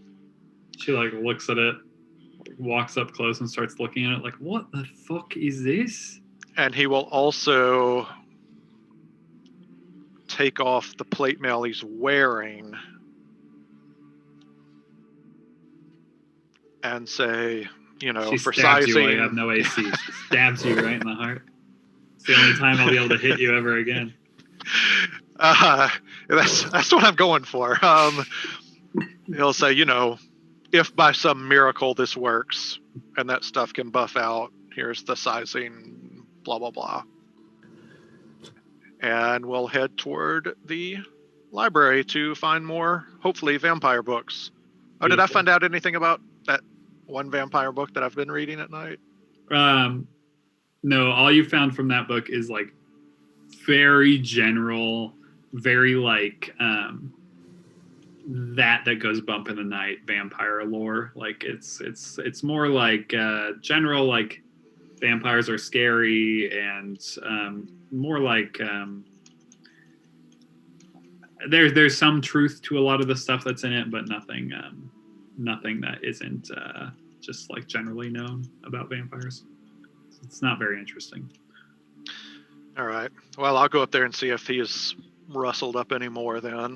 Beautiful.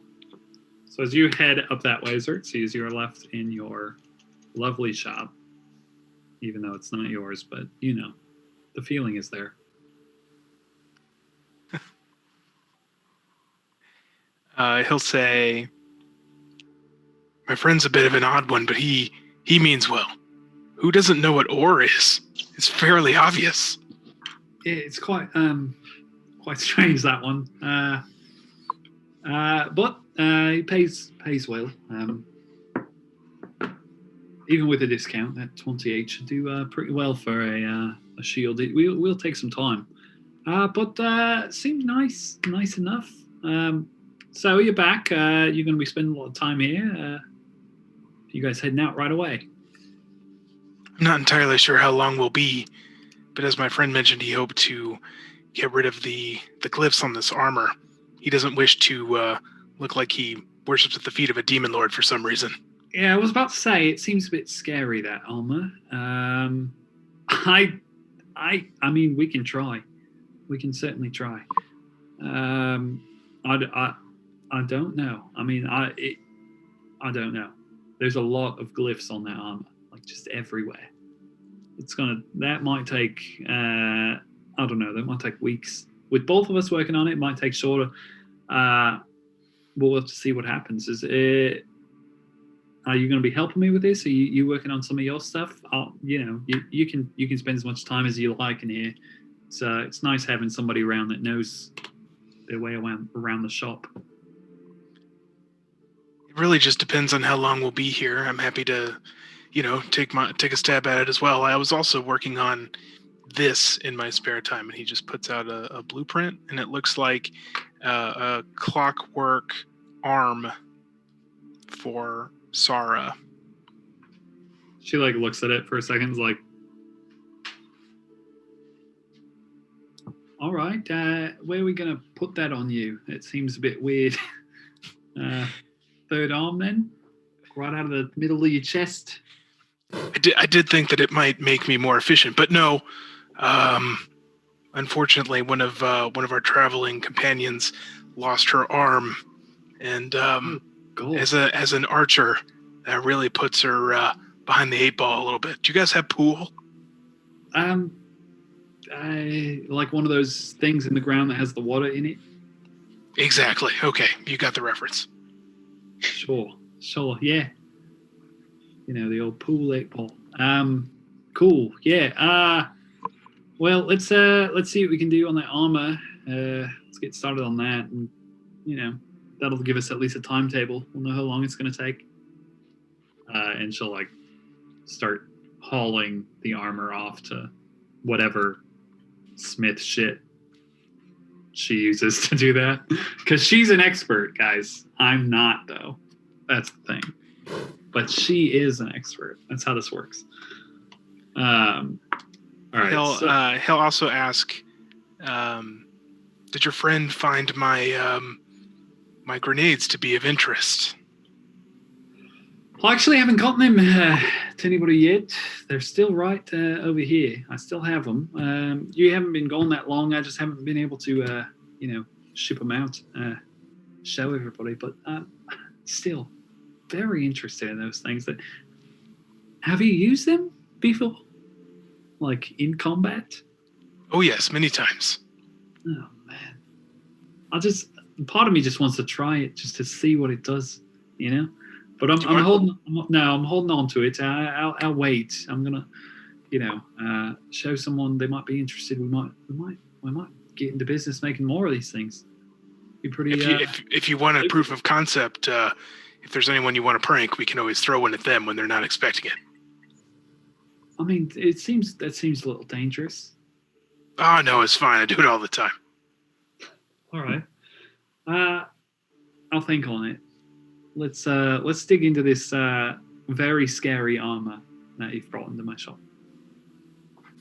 Sounds like a plan. Beautiful.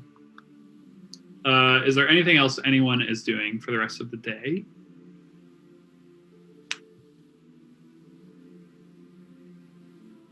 Nine?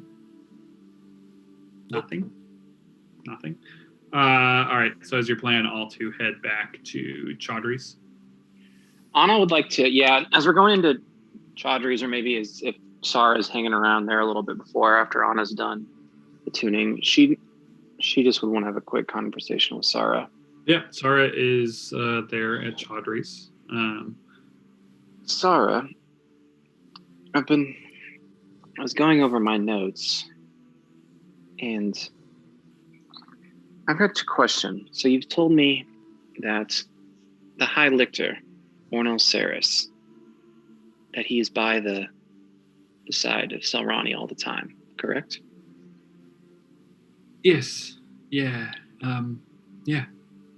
Where's the Pontiff? The Pontiff never didn't make it, as far as we know. Saris came to Greyforge, but the Pontiff did not. And does Saris claim to speak with Sin now? Yes. So Seraph said he was sent by Pontiff Fremont. But yeah, he says that he has kind of taken that role, I guess. It's all, everything's so different now. With Centrell not existing, falling, whatever. So it's different. But he told you that Osmir and your sister were still at Centrell and still safe? Yes. Apparently they're still there, and Osmir will be taking that role of the Pontiff once he comes back. But as you said, like it's so unlikely.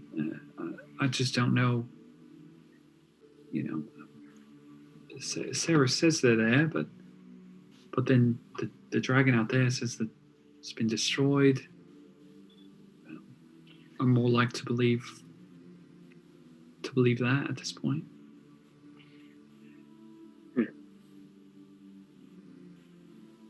Did he say the Pontiff is dead? Or just didn't make it? She thinks Or back. is it not? I guess he's never said dead, I guess. He just assumes that role more or less. Nobody's calling him Pontiff. Everybody's still calling him High Lictor, but I mean, all of it's coming down from him. So I guess he basically is the Pontiff now. I guess. Interesting. Thank you. Yeah. I don't know. I guess I'm not much help in that matter, but it's strange. It's all very strange. Yeah, just telling me what you know is helpful. I appreciate it. The fact that the Saris took up the role of the Pontiff, but told you the Pontiff's son is still alive and well. It's all very, very interesting. I'm very curious to see Centrell. I know you're less hopeful, I'm sure, about my sister, but I don't know. It's just weird knowing that someone says that they might be still out there. That it is. I just don't know. I don't know what to believe. It's this. I don't know. Everything outside the wall. Everything outside the two walls, I guess, is all very strange. I don't know what there is to be trusted.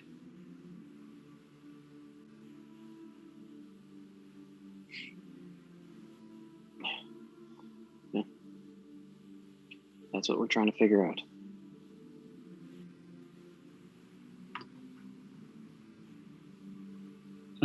Saru, what are you doing during the time that I guess Saru and Steven, what are you guys doing during the time that Anna is atteening? At Chaudhry's? Yeah. Just chilling. Just chilling, back room.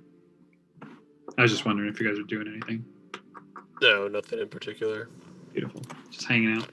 I'm probably just sitting out in the open bar area. Beautiful.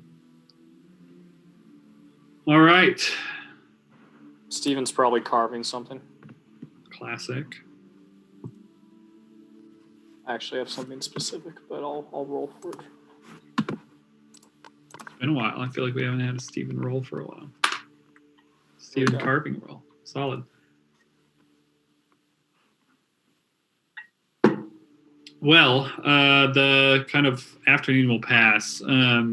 Xerxes, you and Runt try a lot of different things.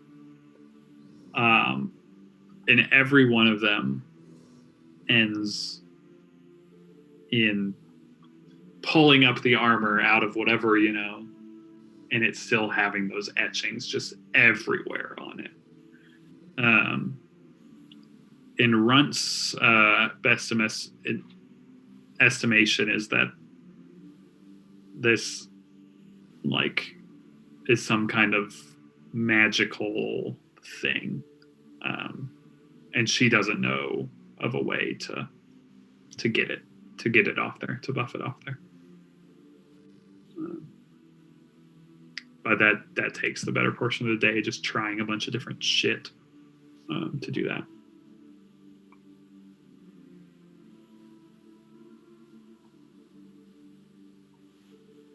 So you all will reconvene at the Black Barrel.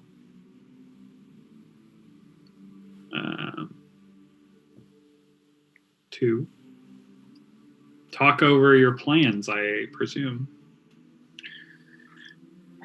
Anna will, before we are, as various people are settling down, she will offer Xerxes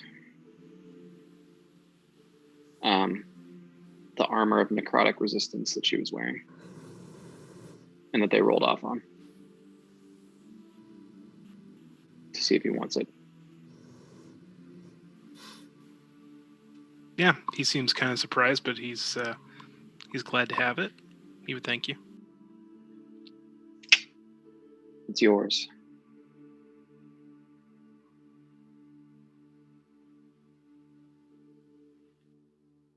All right, so I don't fully remember. It's in my. So that's instead of the other +1, which I think you already have +1, so that's perfect, right? Yeah, it would just give me the necrotic resistance. But hey, nice. I'm down. It's double resistance. Beautiful. Just remember you have necrotic resistance, as me and Connor found out over email. I forgot on that massive inflict wounds. Yeah. I should have only taken half of that. Yeah. That was a big inflict wounds too. It was like level 4, like so much damage. I was like 30 some odd points of damage, and I was thinking, oh, I could have taken half of that. Oh, thank God we have Isabel. Yeah, that was rough. Beautiful. I have moved that armor into your folder, Xerxes. And it requires attunement, which you obviously have time to do. Yeah. Or just as you're keeping track. Is an attunemental item. All right. The evening is yours to plan or decide what it is you want to do.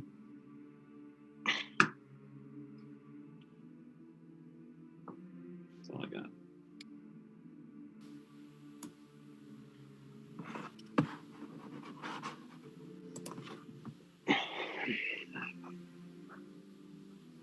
Well, listening to Yofun describe Mountain Heart is just one more person telling us that the upper city is nothing but husks. I know we want more information there. And I'm quite confident in our way to fight through, but there may be nothing. There could be something in the lower city, though. That guy had to come from somewhere. This is true.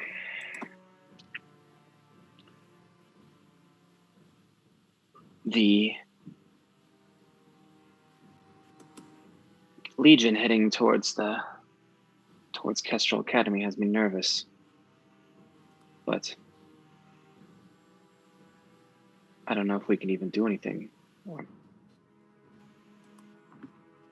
if that'd be the wisest choice. I don't know. I feel at a loss of what is the next best step to take. What do other people think?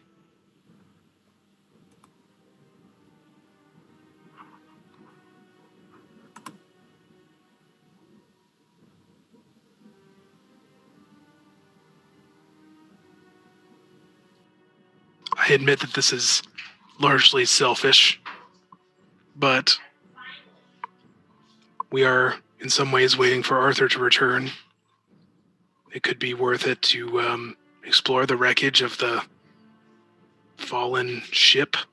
We can see what's going on in the lower city of Mount Nar with our own two eyes, and not have to go too far from where we currently are while we await more word from Arthur.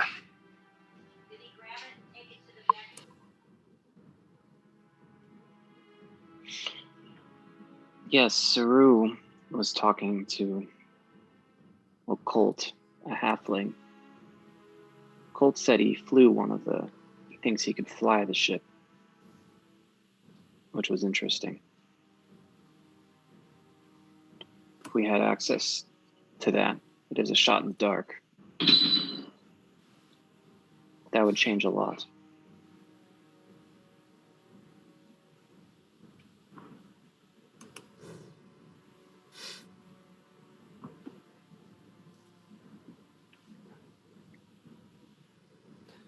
As much as I don't want them to gain the knowledge and whatever artifacts are left in Kestrel Academy, it feels like we already made that choice by choosing not to follow the caravan. The only idea, if we were to go after them, would be to try and plumb the depths of the sphere again and see if some other avenue would lead us to the teleportation circle in the wizard's tower, but that seems like a very rash errand.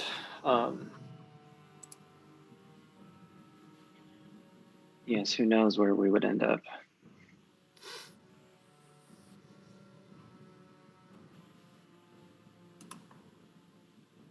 Isabel, did you get the sense that Yofun would actually go help Arthur? Well, if he wants to get better, then he's going to go help Arthur.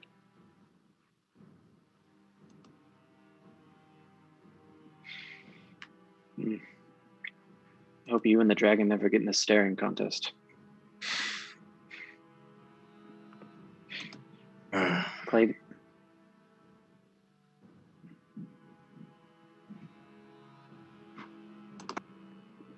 Clavius, Saru, Isabel, what do you think is the wisest move?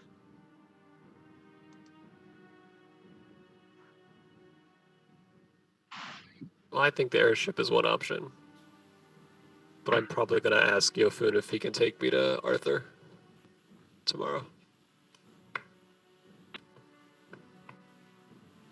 Really? Yep. Why, so you can go kick the crap out of him? Yeah, so I can help him. So he's not alone. 2 can't fight 52, and 2 are easier to find than 1. What is the goal? How are you going to help him? Just be there in case he needs some help.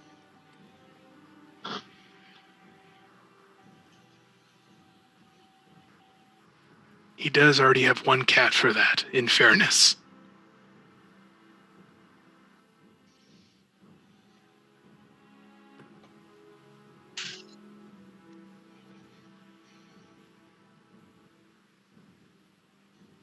We could use your help as well, Saru, if we keep shedding people.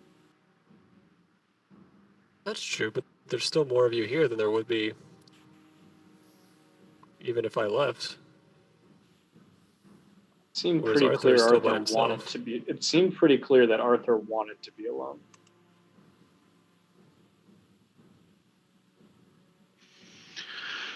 Well, we can always ask him in the morning if he would welcome.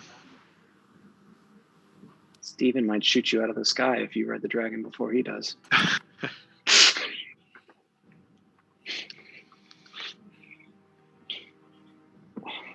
And that's assuming that Yofun would even agree to it. Will you continue to travel with us if he does not? Yeah, of course.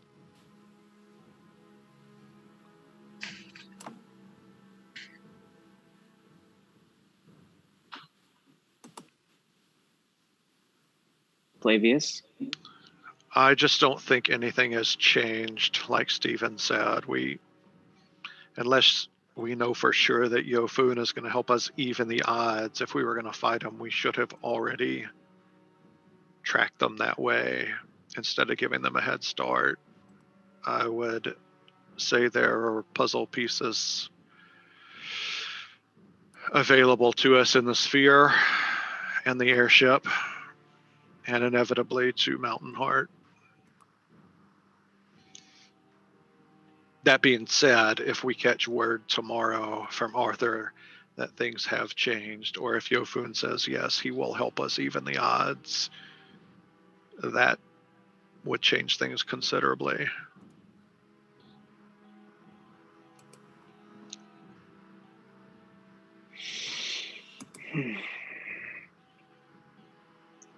Yofun is going to go, and he may be able to even the odds all by himself and get there in a third of the time that we could.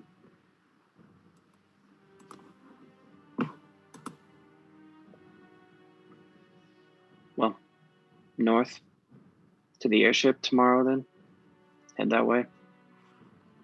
At least stop by the airship. Can you throw the Big Mac back, Michael? The remains of the airship. Question mark.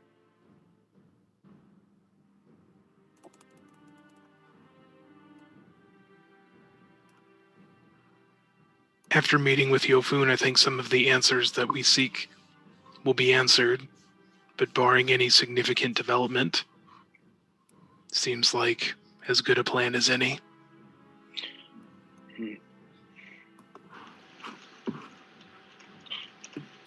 Michael, I think- would I think that since it's getting colder that we would need like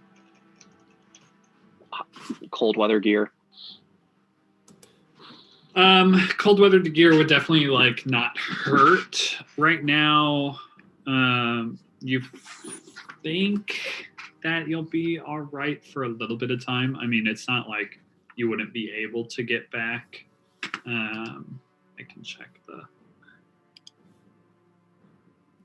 what the next month is.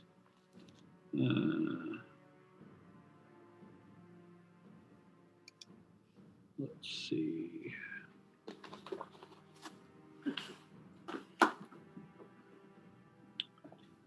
Yeah, we won't be in the like heart of winter yet. So we would think that like Just if be we the start. do we think we could like make it to the airship, and if we wanted to push on to Mountain Heart and make it back to Dustfall Hollow before it gets like freezing? Yeah, so we're in High Harvest right now, right? Yep. So the next like month basically is the rotting, which is like when all of the the leaves are down on the ground and it's starting to turn into winter. So we're not even to like, there's still like a month before winter at this point, over a month before the freezing. So you're all right until you wouldn't need cold winter gear yet.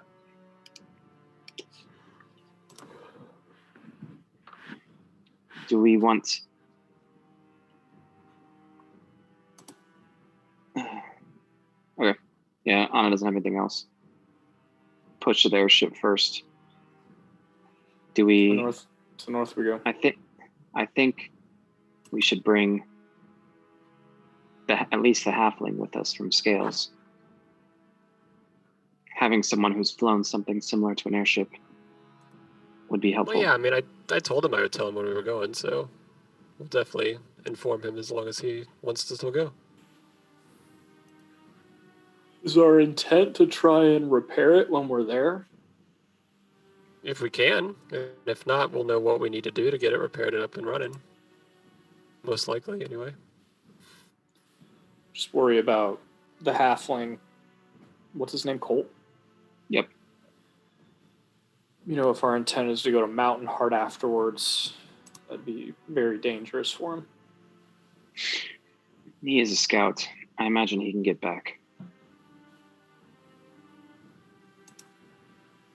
Fair enough. If he's not up to it, maybe he will. Or if he thinks it's dangerous, we can tell him the parameters. Maybe he'll bring a partner. 2 scouts.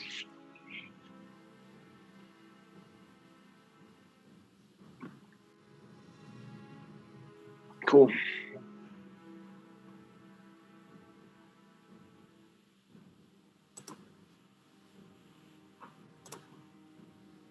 Earth, you guys good? Yep. All right.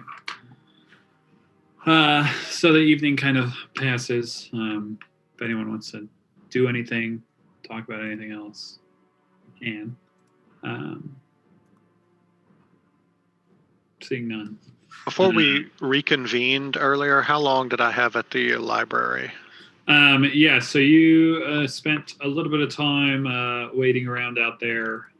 But yeah, you're able to get in there in maybe a couple hours, trying to locate some books, if that's what you're after. All vampire books, specifically? Yep.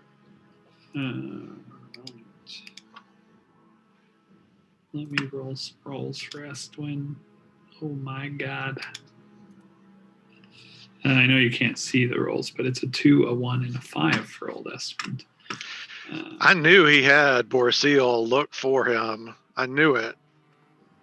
And those rolls proved me right. Yeah, it really is true. So it takes them a while. And he had tried to pull whatever he could before. And the thing that he's like, there's some passages here, some passages there about vampires in passing, but he doesn't have anything other than the book that he gave you that is like kind of more specific about vampires. It seems like most of what he has is just in like small passages in other books. He at least has not been able to find anything specific, and like as you guys are sifting through some of these books that he brings out, like the information is just not helpful. It's not like it doesn't lead you anywhere that that you want to be, basically. I'll give him that book, the main book, back, and I'll also give him the Dwarfing My Heart book. Ooh. That I have previously read through to add to his collection. He'll ask of you, if you would like him to pay you for that book. Maybe just look for the next set of books yourself instead of putting Borseal on it, and we'll call it good. I think another one of our companions has some books too. I'll see. As Clavius leaves, you just hear, "Oh, is he gone? I was meaning to talk to him about something, but it seems he's gone." So that's what you hear. Borseal got some words in, so it's a good episode for me. Xerxes would tell Clavius that night that it didn't go so hot with the devil armor, and it looks like it may be permanently there. I would just proffer to everyone, if that's the case, I mean, we can either sell it or bury it or throw it in the lake. I don't know what we would be able to get for it. It is +1 is normally super expensive.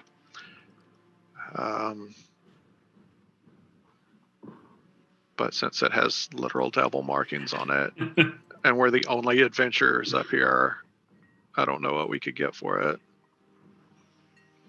Yeah, Xerxes, as far as you like picked up from Runt, you know she's definitely not interested in buying it because she doesn't know anyone that would want something like that. Like it would be a waste. It would be a waste of money for her to buy that. In theory, Xerxes, could you fix that up the way that you fixed this setup if we stumbled upon a way to get those buffs out of there later? The crank? The like, is there a way to form fit that armor the way it was? What I'm asking is, like, can we just leave it here if we can't sell it for much? Can we just leave it here, and if we ever stumble across a magical method of removing them, it'll be here waiting for us? Yeah, I mean, you'd be able to leave it here. That'd be fine. Yeah, can we open a vault here at the local bank? Like, They do have vaults. It's literally there.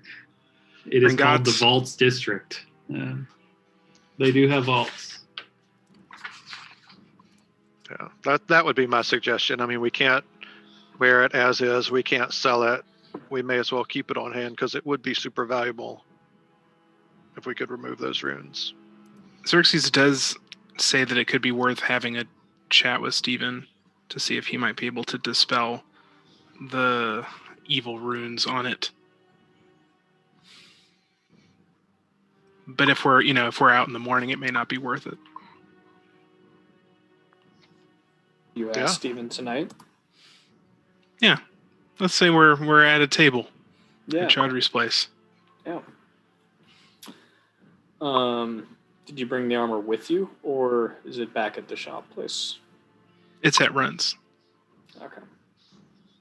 But she's open late. We can go pop by if we want. Yeah. Steven's not doing anything. He's just carving something. So the three of us will then go to Runt's to try and Lovely. dispel some evil runes. Dispel some evil runes. Beautiful. Steven, roll an investigation or Arcana check.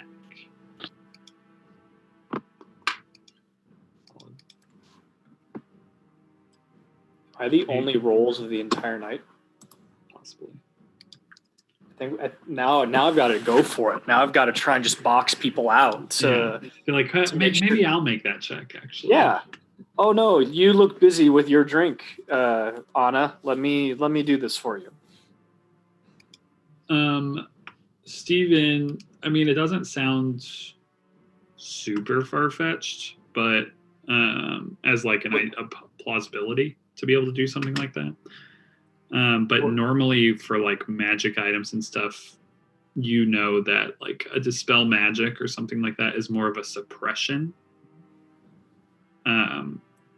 on like lesser things. It usually will dispel it, but on more like binding effects, it's more of a suppression.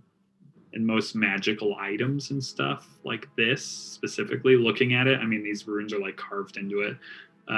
This seems more of like you might be able to suppress the effects or something for a limited amount of time, but you get the idea that it'd be hard to wipe them clean. Forever, but I think I could get him off for X window of time. Possibly, yeah.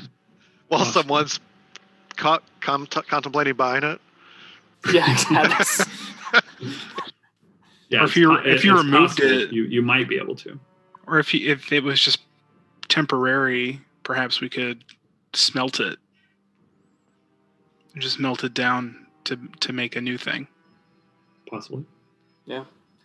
So yeah, Steven was basically, do you think I could get any more information if I cast Identify or Detect Magic? Have you done that on this before? I don't remember. I'm sure I cast Identify on it because I think there's a card for it somewhere, right? If there's a card, then yeah, you've cast Identify on it. Should be in the handouts items. Yeah, there's a card. Oh, but there isn't a. I still haven't. I forgot to upload the fucking thing. But yeah, there is a card. Okay. And yeah, I mean, Steven will try and dispel the magic, and maybe Runts and Xerxes can, while it's dispelled, modify it further. Yeah, will you link that spell real quick?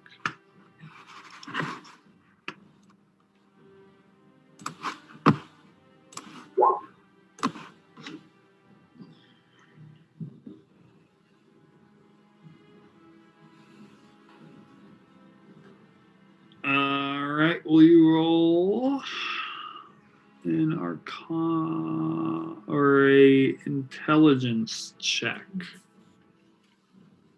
Check or saving throw? Check.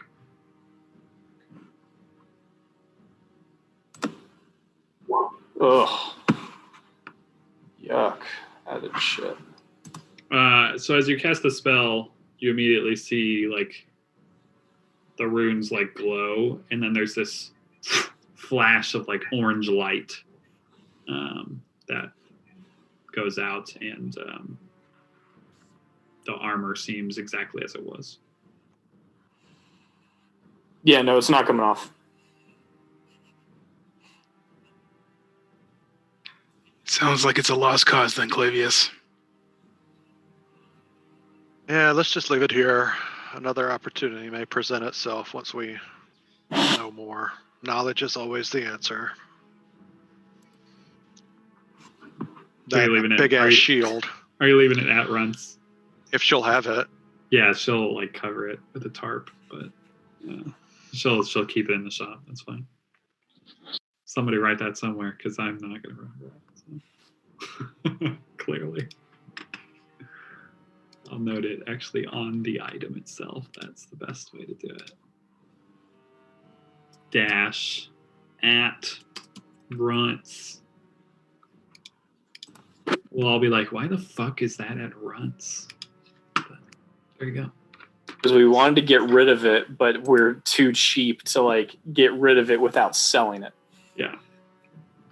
We're gonna come back to Runts one day. It's gonna be gone. She's gonna be like, somebody wanted it. Here's Because after 12. somebody dies, their new character is going to be a Oathbreaker paladin that doesn't care. An abyssal lord, demon worshiper. That'd be fine. Anything else this night that y'all want to do? I would read my book. Ooh. Put in some hours. Yeah, how many hours can I put in there? As many as you want. You want some exhaustion, or you don't? No, you know me. Probably like 6 hours total. You can probably get in the rest of the day. Sounds good. Nice. Nice. All right. Well, in that case,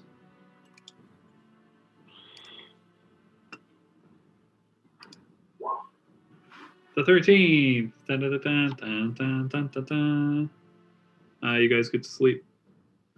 And you wake up the next morning. Early morning on the 13th. It's a cool fall day. The air is still and the sky's clear. You don't know that because you're in a cave.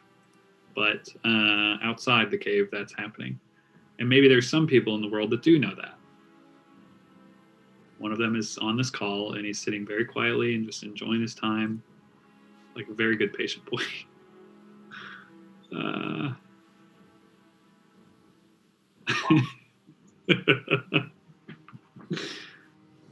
How hopefully just drinking alcohol and enjoying listening to people roleplay stuff.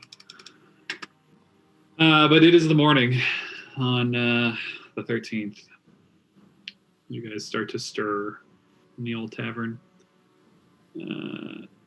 What do you want to do? Anna will go Sounds by. like. Sorry, go ahead. Anna will go by Scales, get the potion, and tell Colt that we're leaving if he wants to come. Assuming Saru filled him in. Yeah, he'll be like, "Oh, this soon then." Yeah, great. Give me like a couple hours or so. Is that? Are you leaving right away? We were hoping to leave today. We need to talk to Yofun. Yeah, just like an hour, maybe an hour and a half, just so I can get my things together. And if you needed to, could you get back on your own to Dustfall Hollow? Oh, yeah. From there, I've been that direction before. I can get back. Yeah, Anna will nod. Meet us out where Chaudhry meets Yofun. Great. Sounds good. And he starts like throwing stuff together and running out of the shop. You get the potion. Heroism. Thanks.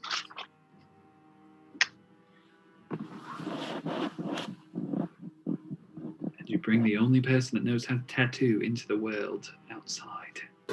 Dun dun dun. Just kidding. But maybe. Dun, But are you? Dun. I love it. What else? This is where we can call your bluff because we know deep down you're too excited about the possibilities of having characters with tattoos. So I got papers. You're not going to risk that NPC for a minute. Like, this isn't a terribly reckless mission. If we were dragging him to Kestrel, you'd be like, all right. I also have these papers. So, there's just. That was Sir Garen's character sheet. I can tear up anything. That was definitely Sir Garen. I got papers that meant something at some point and don't mean anything now. So, there's endless papers. That's my life now. That's my life. Xerxes would go to Rents. Beautiful. Just to say sup, but also she's wearing the abyssal armor and just like walking around like dun, dun, dun. Just kidding, she's not. But that would be really funny. It would be very funny. It'd be quite a character turn.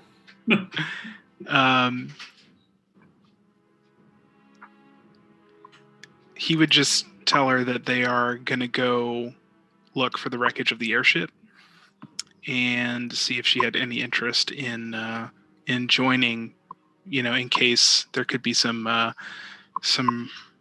working out on the road. No pressure. Obvi. Oh, yeah, I'm not much of not really confident in myself in that manner out there. I'm more of a craftsman. I know it's kind of tough out there. I make the swords, but I don't really swing them. And if I'm gonna get this shield done for Clavius, I wouldn't be able to do it out there. And he's already paid me quite a big amount. Hey, I get it. I just thought once in a lifetime opportunity to work on an airship might get you excited, but no, I mean I appreciate the offer. The airship's just been there for so long. I've heard about it. It's if you need any specialty pieces made, I might be able to do it. But obviously you'll have to get those specs. I just figure, there might be more time for that. From what I've heard, I don't think it's going to be a quick fix. But, I also haven't seen it.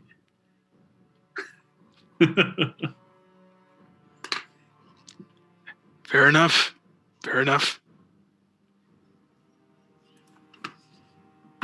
solitary else? rain cloud goes straight over Xerxes and just him as he's walking out. You thought he was the hip, cool grandpa? Blew up in his face. She's just texting the whole time? Like, the whole time she's talking to you? Damn. What else? I think we're just going to meet Yofun, right? Or maybe pop in on the lady to tell her we're leaving. Yep. Let her know what we're doing. But that, Keep her then, yeah. informed. All right. So you tell the lady on your way out. That's good to know. Ask her we'd like a house when we come back. Yeah. She asks you like if there's any specific things that you need, and you can tell me those whenever you want. If there are any specific things that you need, if not, then she'll just find you some listings and like a real estate agent. Perfect. And just find you a house. But if there's anything that anyone specifically needs in a house, let her know. Beautiful.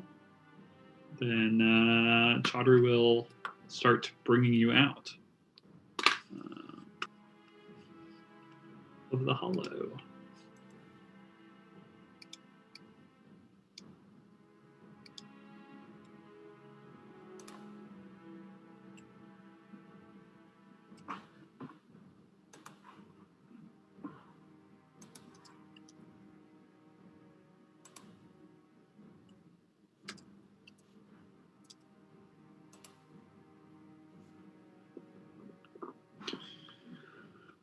All right, and as he does, bring you through the kind of like long way out. Who has the stone? Clavius. Clavius. Well, I love that you waved. He's just literally freezing there in the basement. Clavius, you receive a message from one Arthur.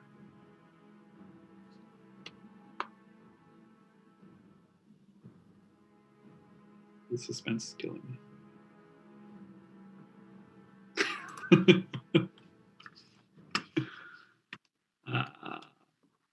Or does it go direct to voicemail? It might go direct to voicemail. But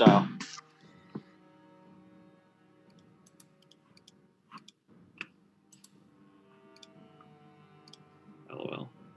Well, we'll see if it goes direct to voicemail or not. You will be receiving a message as you're on your way out. Hold on. Let me just...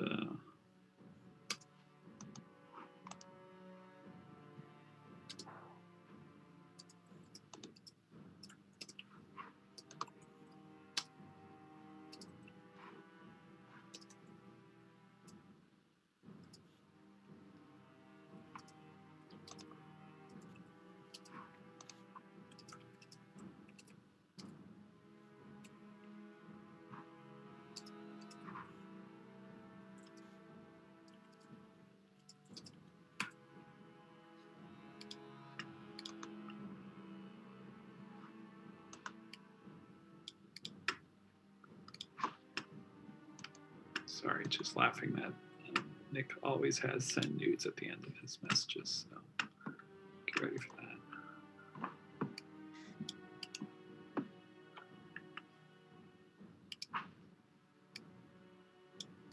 You know, we're doing a little timeline management right now. So if you just, when there's people on one side of the earth and people, 70 miles to the north and 70 miles to the south, or however far it is, I don't even know. To be on. I assume the end of his messages are intended for Fent, which is why Fent's always so uncomfortable around Arthur. It's like 170 miles, not 70. Wow. Yeah, Fent, still hanging out. Just still chilling.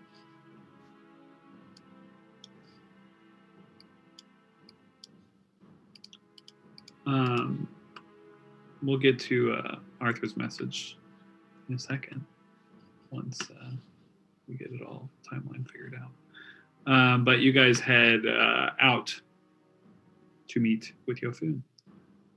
And he is actually awaiting you as you come out of the cave with Chaudhry. Chaudhry also brought another boat, just in case you guys are leaving straight from here. And he's dejected about it because he really likes this portable boat, but he's willing to let you guys use it. What a guy. What a guy, really. He is. Great guy. Mhm. Yofun awaits.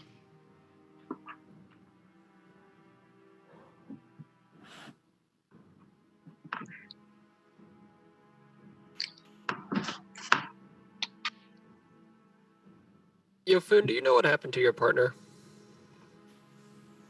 The other dragon?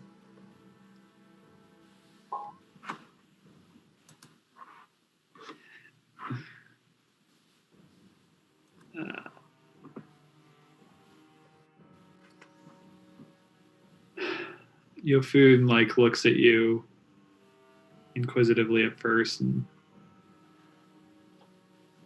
What do you mean? Well, the lady said that there was another one of you that was kind of helping you do stuff, attack the tower and stuff, although he was a little bit more reckless. And we found some ruins, some bones, skeleton remains in the basement of that tower when we were there. So we're not sure if that's him or if that was someone else, but it had this symbol etched in on their skull. It'll hold up the drawing or the sketch that I made of it.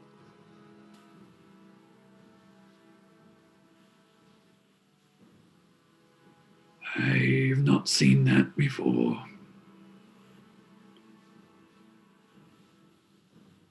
Where was this remains? In the basement of the tower that we blew up for you. That was likely Irval.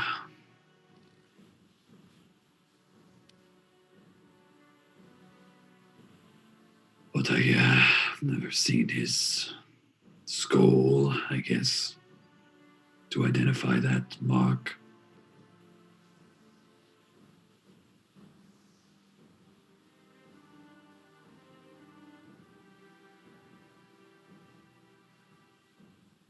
Have you ever heard of any marks being brought up by being around or seeing dragons on people?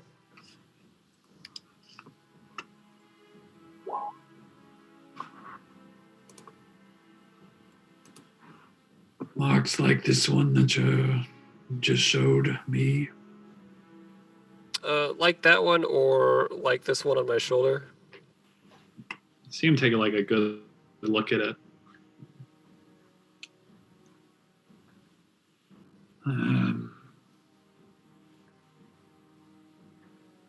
No, it is quite interesting. They are quite similar. But no, I've never heard of such a thing. Why do you ask? Just looking for answers. It just kind of showed up one day, and actually it showed up the first time that we saw you flying through the air, attacking those rocks. So just wasn't sure if there was some sort of correlation to it or not. And then when I was with the remains of your friend, I had some weird kind of vision when I was investigating his remains. I just don't know what to make of it all. It's very strange. Wish I could be of more help. No, that's fine. Have you decided if you're going to help Arthur or not? I have.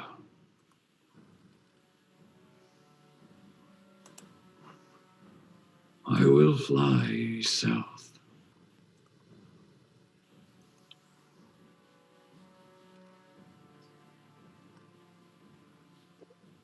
Would Then it be he looks at Isabel. and says in Draconic, "If you take care of this," and he looks towards his back. Then shall we get started? He like shakes a little bit uncomfortably. Seems a little mad. But like moves his head to the side like sure. It's fine.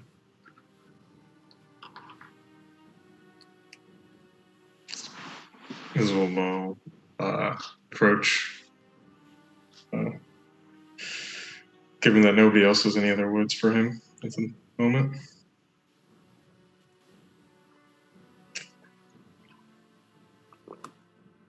And first we'll ritually cast Detect Poison Disease, just a kind of examination at the start, just to see how spread it is. Yeah, you kind of get this, like, it's very like, like when Detect Magic is cast, you see this like glow. It's very concentrated in that region. It doesn't seem like it is spread too much through him. And it is that same like kind of abyssal infection that you have like pinged before, that same that you have seen on all these things, that you've actually collected bits and pieces of this Right. same type of infection. Same as in Sara as well. Yeah, it's very similar to what is in Sara. Yeah, Does it seem a lot more progressed? it's hard to Um, tell. I mean, as far it's more similar to when Sara was when you first encountered her. Right, yeah. It's definitely more similar to that. It's like there's something about it being in such a large, and there's these open festering wounds that make it seem more progressed. But then there's also the fact that he's just this massive creature.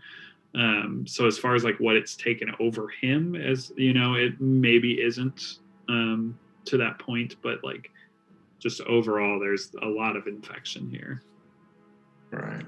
It's all very like visible, and you see why he's been like kind of hiding that portion of his body as much as he can. Right. Why he only poked his head out of the river that one time. Yeah. Yeah. Isabel will start with the same method that she used on Sara. We'll kind of kneel down next to it and utter a short prayer and cast Lesser Restoration. And as you do, you put your hand on him, and you see, like, as the light comes out, some of that blackness like almost like shrivels back and fades away into some of those sores. It's just one action. So yeah, after you cast it and you see it kind of shrivel and hiss a bit, you can see that there's still these sores, and there's still this like black around them and like near some of it, but it looks much better So than it did previously. Still having concentration on Detect Poison Disease. Is it still present? It is still present. You get that same like hit that it's there, like as when you detected it in Sara. Like there's this like small blip that it's still present and that it has not been fully ousted. But you get the sense that it is like super subdued. Does Isabel know anything that would cause like a disease to like work in this way?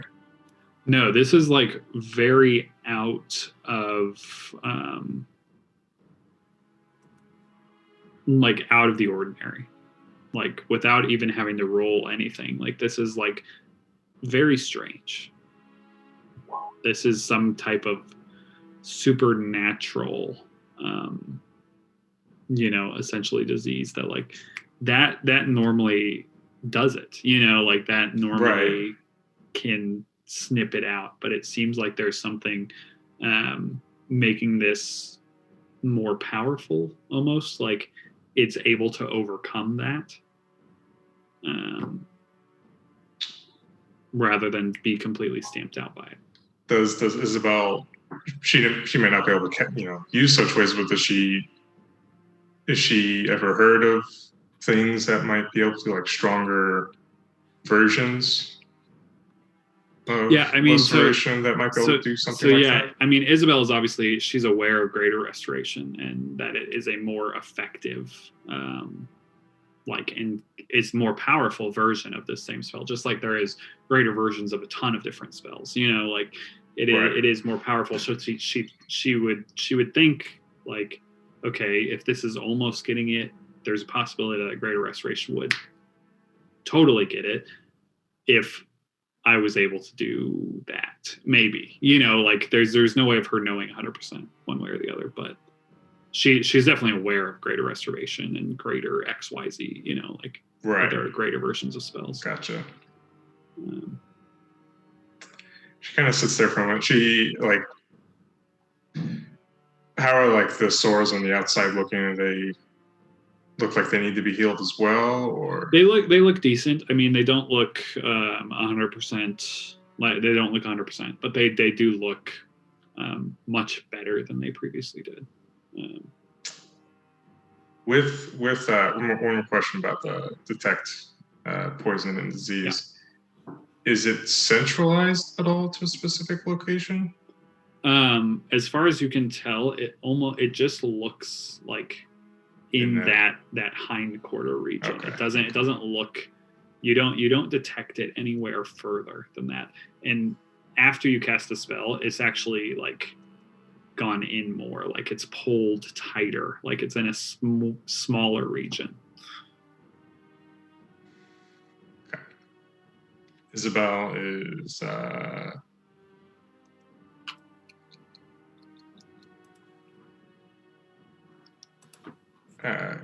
going to lay a hand on a region. It's its hind leg, I guess, right where it's at. Yeah, right around the hind legs. And isn't sure if this is going to work or not,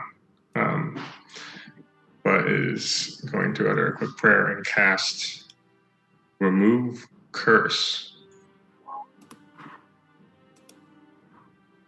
Seeing if there might be something that, or of that sort of origins that's recurringly causing the disease. Roll a wisdom check. Wisdom check.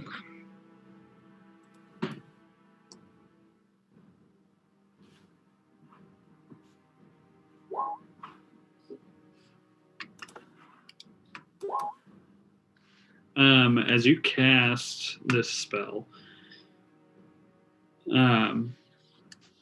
you see this, like, there's this, like, horrible high-pitched, like, squeal. It sounds like steam, like almost like a ring wraith, like that, like really high-pitched, horrible sound.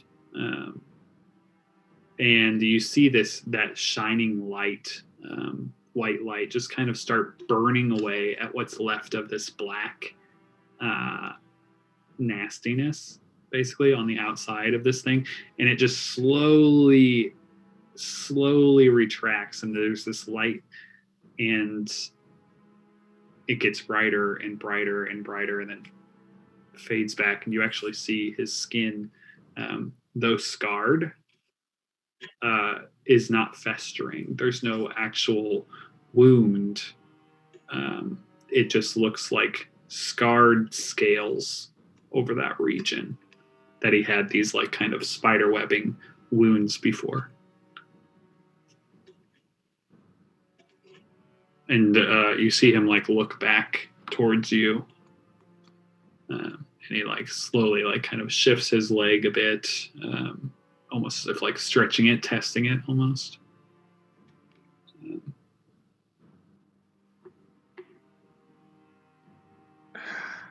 How does that feel?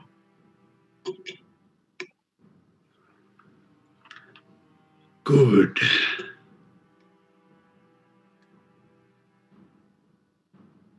And he he looks over it again, but as far as you can tell, it looks to be healed over.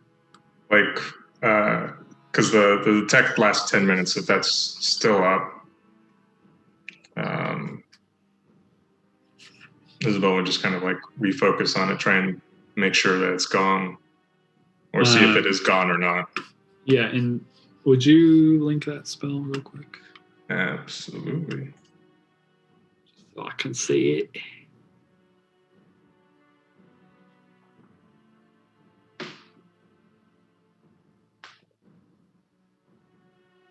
Yeah, you don't see anything on your food. There's no glow. There's nothing. I think that worked.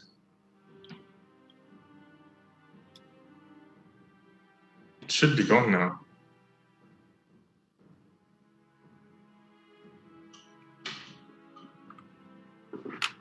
Well, seems I'll have to head south then, won't I? It's good to know a dragon keeps his word. Promise is a promise. Now, where is he? Or do I have to search for a needle in a haystack? Isabel will look back to Clavius. He is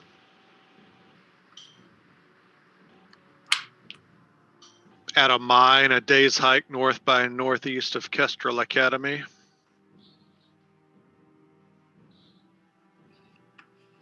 Do you know where that is? Not specifically, but I can get close enough. Do we have Gives one of me Borseal's? Somewhere to look. Do we have one of Borseal's maps with us? Yeah, you do have Borseal's map. Isabel will request it from who's ever holding it and draw it out. And you said north by northeast of the academy, right, Clavius? Yes. Isabel kind of like today. What? Sorry. Stephen would have asked Clavius, so he didn't travel today or yesterday. The group has apparently made camp outside of Kestrel Academy. And it appears they may be gaining members. They have a necromancer.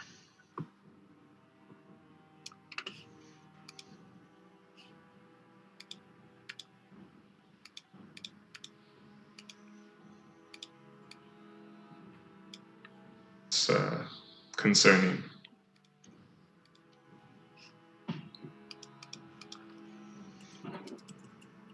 But Isabel will try and kind of point out to Yofun on the map in case he's that unfamiliar with the area. So what was the measurement? How far? It was north by northeast, but how far away?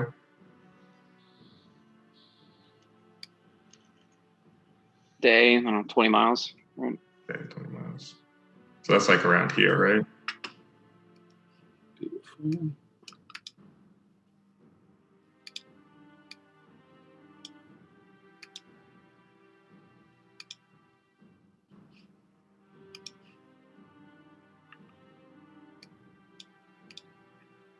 How's that?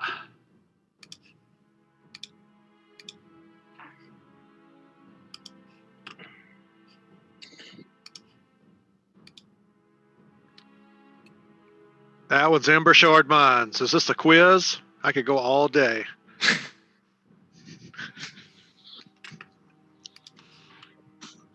You have a mine on the map now.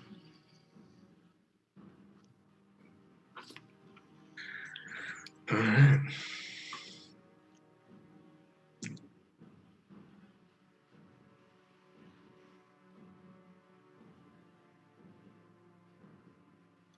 Anything else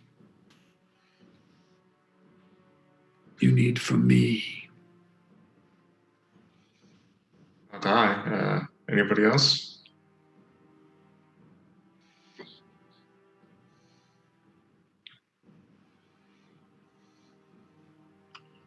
Saru?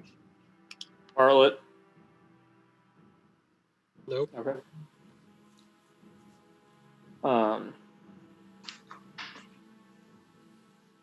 Then yeah, we're good, I guess.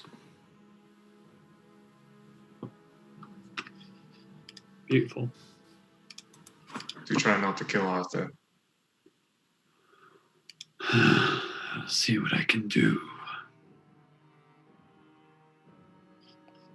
He takes off, heading what looks to be approximately 145 miles to the south.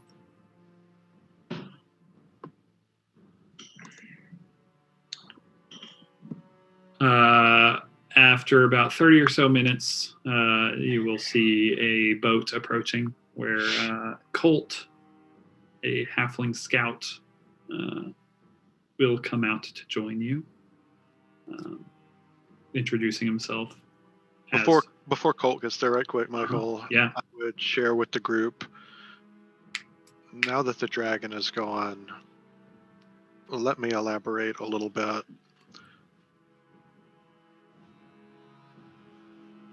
According to Arthur, they don't have someone with them who raises the dead into thralls like a typical necromancer. According to him, they have someone who turns the living into thralls. It's something like I have never heard of before, a power I didn't even know existed. But unless Arthur is deceiving us or misinformed in some way, apparently this power exists.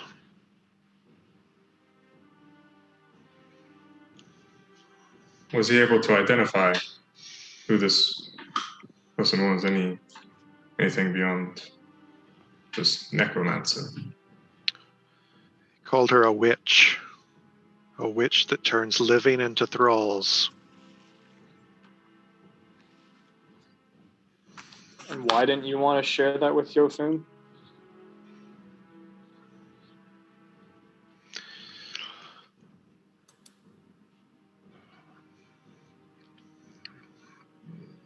Knowledge and make a Maxel Muggle north of Wall. That's a non-answer. Try again.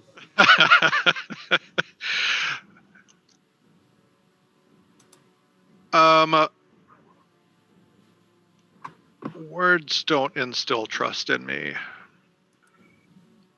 Plenty of people here who have been knocked unconscious at the literal point of death, fighting for my life, and I've done the same. 3 times I've hit the dirt, not knowing if I would wake back up, putting my shield between something and this party. Yofun has sent us into a tower. He has sent us into a sphere. And this particular ant doesn't believe that a few trinkets makes that a fair trade. He's holding information from us. I'm inclined to do the same.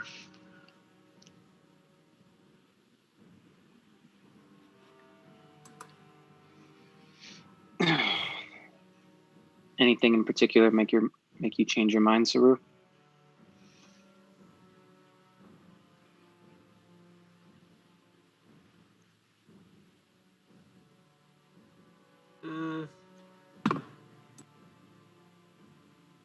No, just thought about it overnight. If he doesn't want our help, then so be it.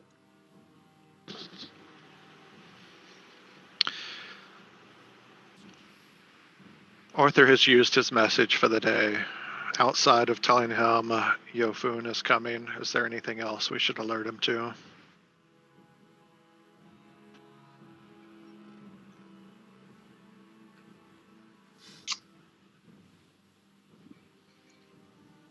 That we are headed north, just so he knows. Seems like you've made yourself the captain on what information to share and what not. I don't even know how a sending stone works. I didn't know if it's on speakerphone or like this was whispered to me, so I just assumed only I heard it. Yeah, I mean, you hear you hear it. But 'Cause I we're mean, on the same- You if hear it in anybody your else, head, whoever has the message. Oh, I whoever gotcha. whoever has the stone hears it in their brain. As far as I can tell. I don't know. well, I mean, it has to be somebody. If there's someone in this group that you trust more, they can take it. Like this message just came in as Isabel was doing the stuff with the dragon.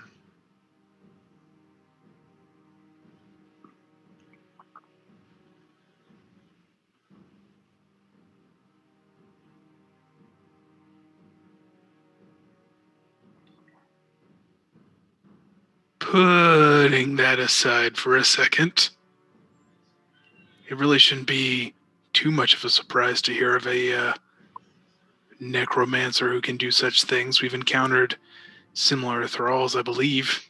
Those with the markings on their forehead seem to be living and yet not of their sound mind.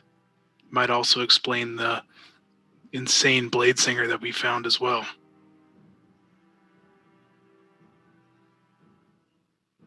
When you said thralls, I figured you were referring to the husks. Or is it just the people with the markings on their head?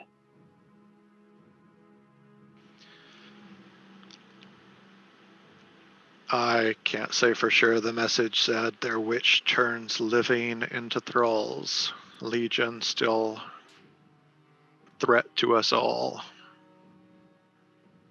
Whatever his definition of thralls is, I don't know. Over dramatic as always, that Arthur.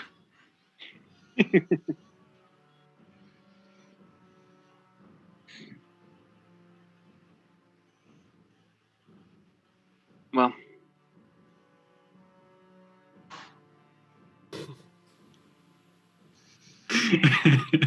I would just say ask him.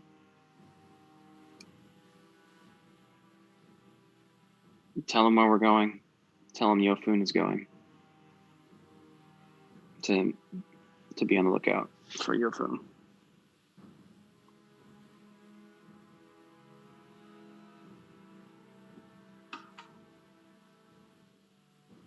And then we leave. Well, once the halfling who thinks he could pilot the airship if we get it up and running is on his way. Should be here soon. You already showed up. Here he comes. He's coming down. Oh, that's right. Duh. We're having this conversation before he shows up. Duh. So Colt will arrive and begin introducing himself as Colt Millbridge to anyone that cares to listen. He seems pretty excited about the chance to see the airship that he's heard so much about, so much that Ardvos has talked to him about in person. And is excited about the opportunity. Just really excited about the opportunity to come along, join this adventuring crew, and definitely not die.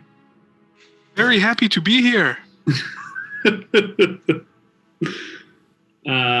So the plan is to head that way, I reckon. Yep. How do you want to do that? Do you want to take the boat all the way over and then what I don't know. Just how do you want to do this? Go to the northern shore and walk. Sounds good. Butte. Whoever light blue is, nailing it. Great. Beautiful. You know of a specific bridge that is about here-ish that would get you to the other side of the river if you want to take that. You could probably pass further down, but there is one, bridge out here that you know of that is like a crossing of the river. There may be opportunities to cross later, but that's what you know of. FYI.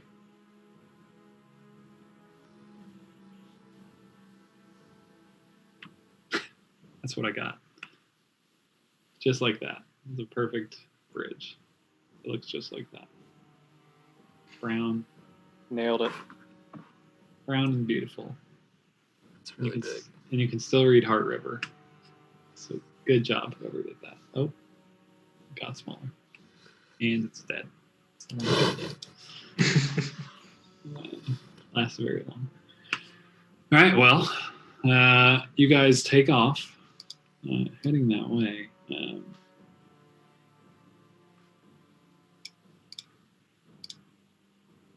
Taking the boat over, you'll be able to get there and a little bit further before nightfall on the first night,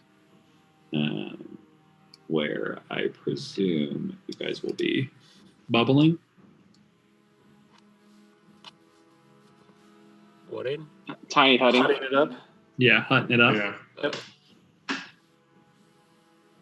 You. Always and forever. Well, I think we'll just, it's 10:24. Let's pick up next week in the morning.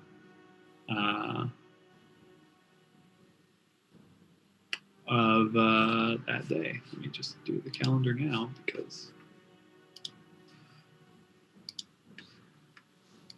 sometimes you don't get a Cliffy. That's the Cliffy. What happens this day? Because there's some things that we gotta talk about.